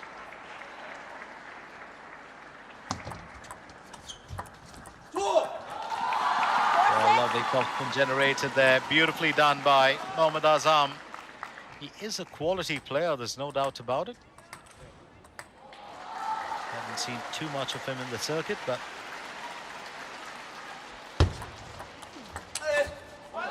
that's the top stuff for certain. And this time Gamal will get a winner. It's 1 point adrift now from Team Japan.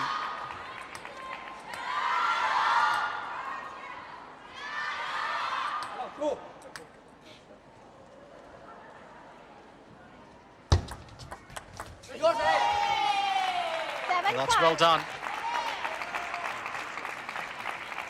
Tanaka will have his say. Well placed by him as Team Japan.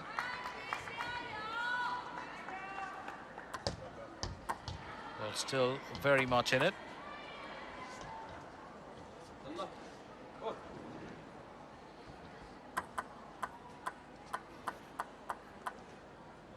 Well, the good thing about an event like this is you don't just have, you know, your countrymen here to support you. You've got the Chinese table tennis fans in Chengdu. And, you know, some of them have been neutral, supporting both sides of the table.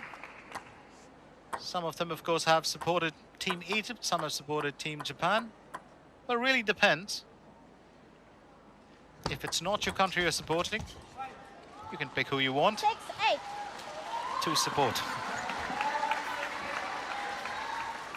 So Team Egypt fighting back, but Tanaka and Hagiara just taken by surprise. They're well played by Gamal.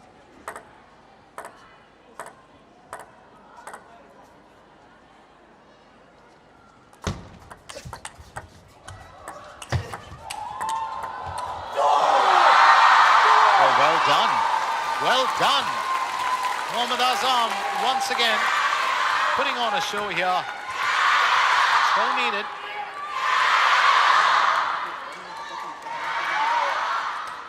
Tanaka wasn't in control of that return. Caught by surprise by Azam. Please It's play. now 7-8. Gamal to serve. And talk about 8-all. Oh, Team Egypt. They're putting on a show here, aren't they? Marwan Gamal and Mohammad Azam.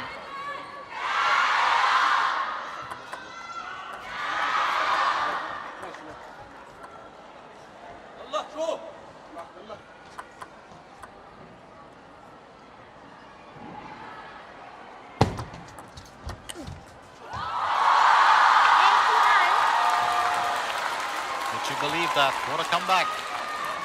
What a wonderful comeback from the Egyptian duo here.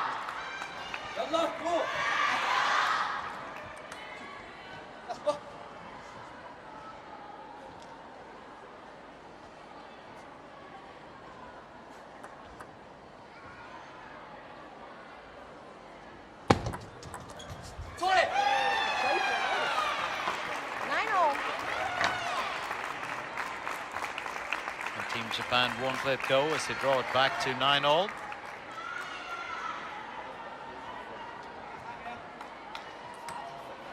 Interesting play from, well, both teams.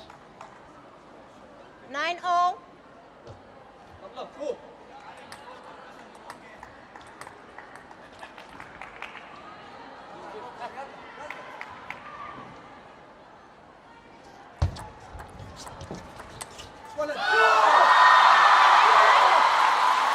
Very much needed game points here for Azam and Gamal.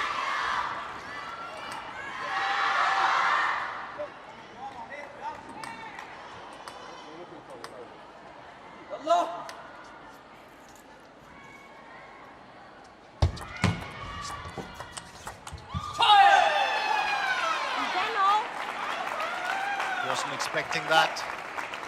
Really wasn't expecting that. I'd say well played there by Team Japan as they push that to deuce. Japan not willing to let go of this game. Egypt so close to clinching it.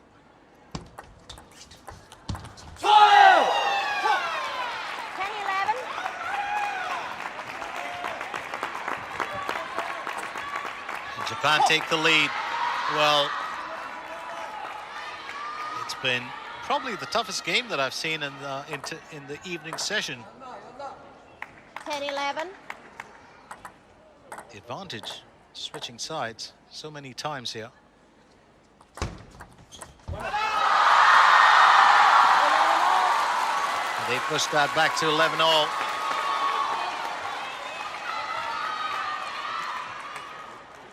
Have to credit the Egyptians for one thing. And they've just got that never say die attitude. That That's a fine display of it here today. Well played. Well played by Marwan Gamal. As tricky as can be. You need placement, and you need just the right amount of spin in there. Absolutely marvelous shot here.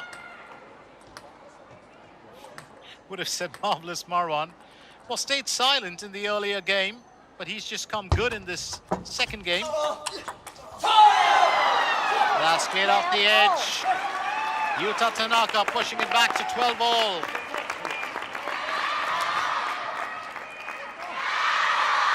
Well, if you wanted to crack off a game, here it is.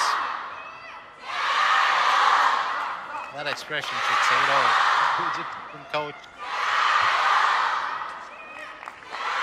Oh, he's been wonderful. Just had his players motivated, encourages them all the time. Tanaka having a quick chat with his partner. And umpire Celeste Araujo wants to get on with it.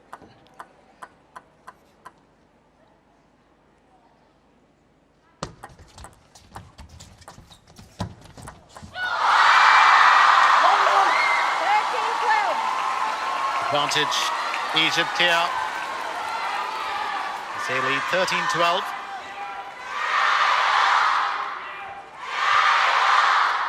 Tanaka unable to find the other side of the net this time.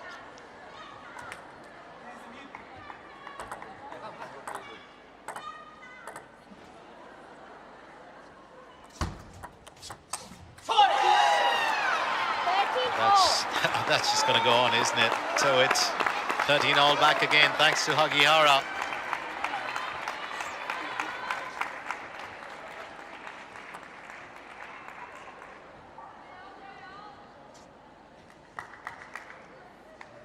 It has been quite an event. Now that's what I was saying earlier. Can't write off the Egyptian team. We've got a few really skilled players in there. This time, Hagihara and Tanaka. The umpire saw. Well, we're just going to have a view of what happened there. I did catch the edge. That's what Tanaka seems to be saying. Well, I think the umpires confirmed that. It's game point here for Hagihara and Tanaka. Gamal and Azam had a few of those as well. 2, if I'm not mistaken.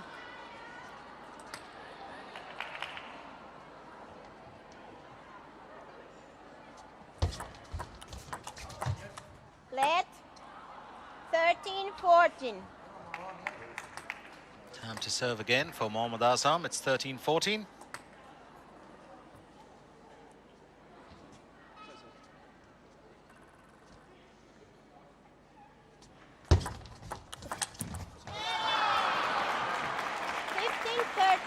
Japan. And Japan claim it. Oh, they've just let that slip through their hands here, but you've got to credit the lads in red for it. Tanaka, lovely backhand spin from him, and he's just about made sure. So it's 2 straight games for Team Japan. And currently it stands at 11-3, 15-13. What a change since that first game. Azam and Gamal putting on a show here. Really could have won it. Will have themselves to blame for just letting that slip through. And Japan, of course, I think really doing everything right towards the end. Still, of course, a game to go. And let's not forget those scores will have changed. Getting into this event, it was 5-4. If Team Japan win the next game, they will win the tie. But it hasn't been easy. Team Egypt also making the Japanese team sweat for it. There you have well, Al-Hudabi, who put on such a beautiful show as well, to win one game and keep Egypt in the running before Mohammad Azam pulled in 3 more games to make it 5-4. Who serves? Who serves? Mustafa? And the reason why Marwan Gamal would be referred to as Mustafa because he's got Mustafa's jersey on. Could be anything. Could have not got his equipment, or missed out on it. Can't say that that's definitely Baldur Moskova's jersey.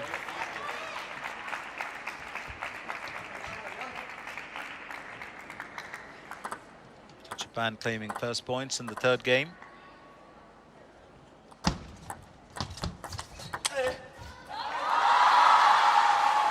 Reply there, Marwan Gamal does well. So 1-1.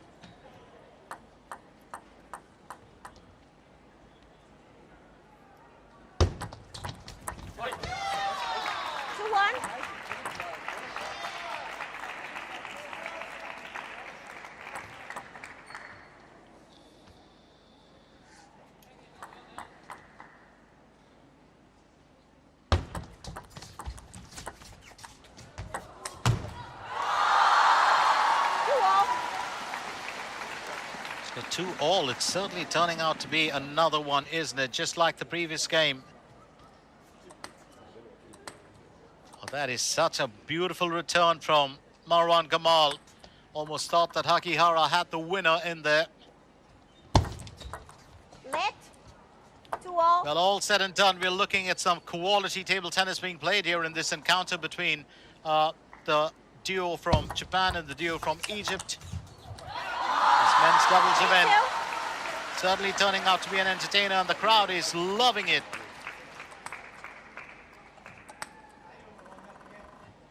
Once again, Marwan Gamal coming up with the winner. Well, the feed opened up, I think, in the first game. Just took a little bit of time to settle in. 3-0. And that's changed things around. It's 3-3 now. But in that first, well, game, Gamal just a tad bit silent.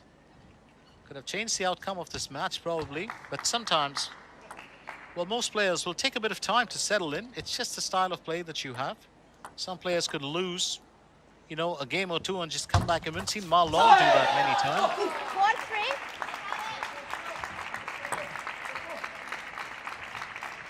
4-3. Or even probably, you know, Timeout. players like Wang Shuqin or Lin Gaoyan, they can turn things around.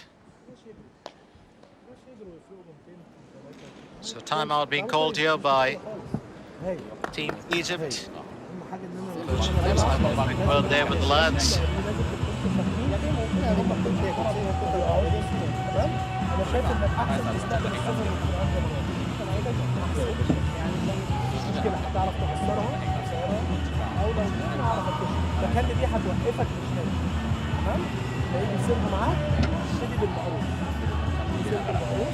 その代わりバックだんだん待ってるから時々フォアに1本ぐらいいけたらでいいから。萩原は別に今まで通りにチキータ入ってってもいいから。で一番注意しなきゃいけないのはここ。でここに来たら別に慌てる必要ねえから別にちょっと厳しくできないなと思ったらポンってフォア前ストップするとか、ほいほいってフォアにくっつきするとか別に慌てる必要ないから。でここに来た時にはしっかり書いていくわければいいから。とにかくここ集中しない。田中もこの辺集中しないと。バタバタしてないで。はい頑張れ。Time.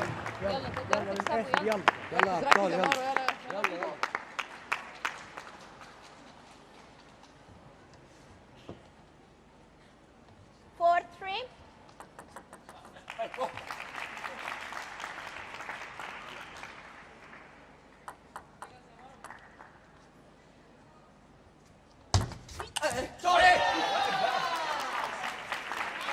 I think just a bit of confusion there between Gamal and Mohammad Azam. And Hagihara and Tanaka claiming it. Change of sides. 3-5.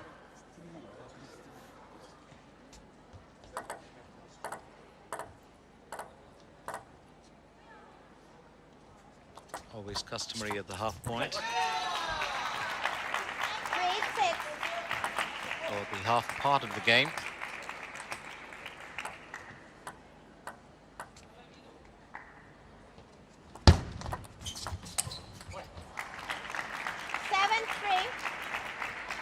As I'm just putting it past. Well, the table.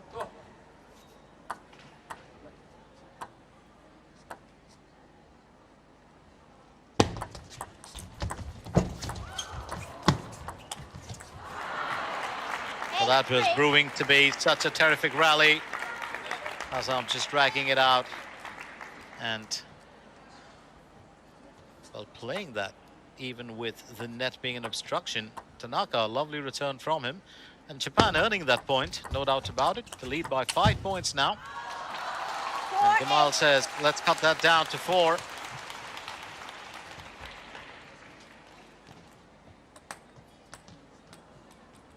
He's an interesting player to watch, Marwan Gamal.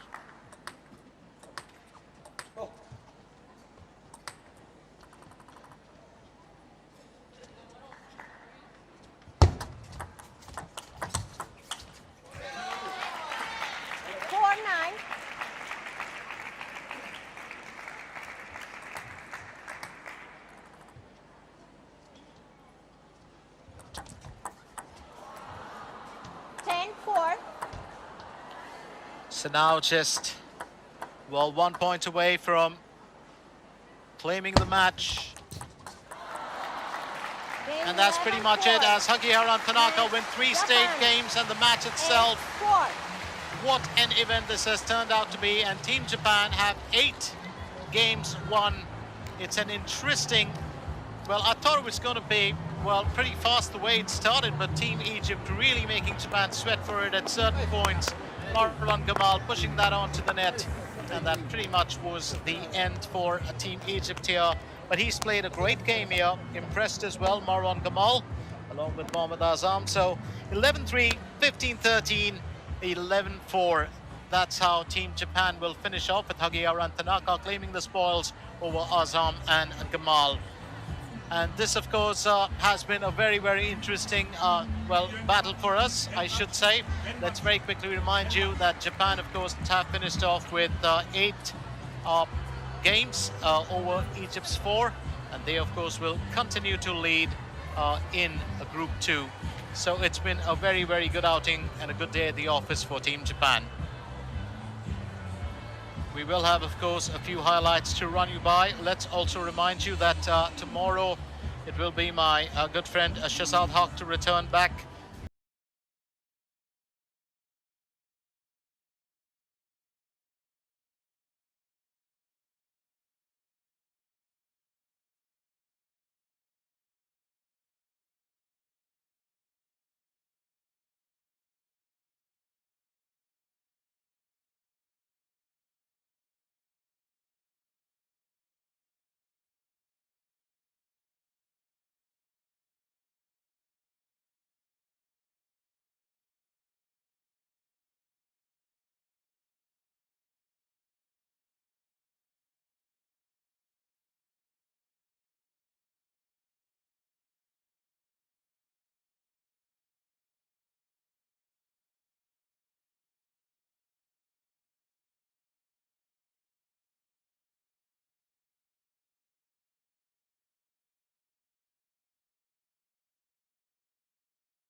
Of a fight, but in that second game, what a wonderful fight back from them. So Japan, with 16 games won and 7 defeats, sit at the top of the Group 2 table. Germany, with 11 defeats and 11 games won, sit in second position. Poland in third, and then of course Egypt at the bottom of the table. So this was the ITTF well, event that we've all been waiting for, the ITTF Mixed World Cup. We were coming at you live from the Sichuan Gymnasium in Chengdu. and this, of course, is the ITTF Mixed Team World Cup 2024. My name is Glenn Mascarenas. It's time for me to shut shop and ship out of here. I'm going to leave you back with a few more highlights so you can relive the action. But my good mate Shehzad Haq will be back with you tomorrow morning. Till then, of course, you stay well, and I'll catch you again sometime real soon. We do hope you enjoyed our coverage of this encounter. But from me, it's bye-bye for now. 10-3.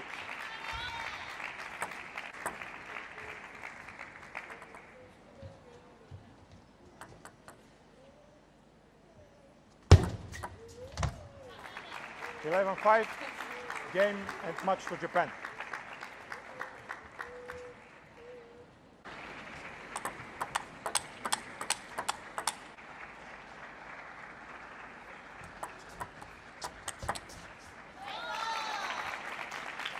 Game 11-6, Japan.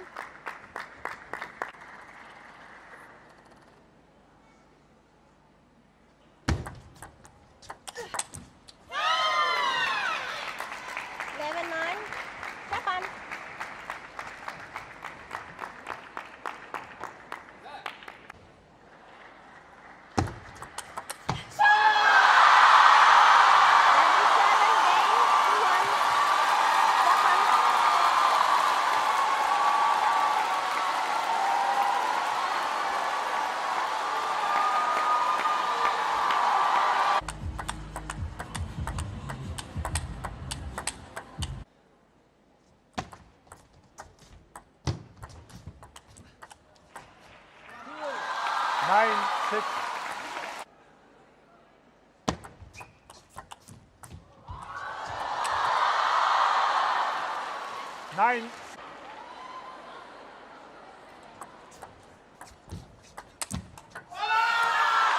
11-5, game and match Egypt.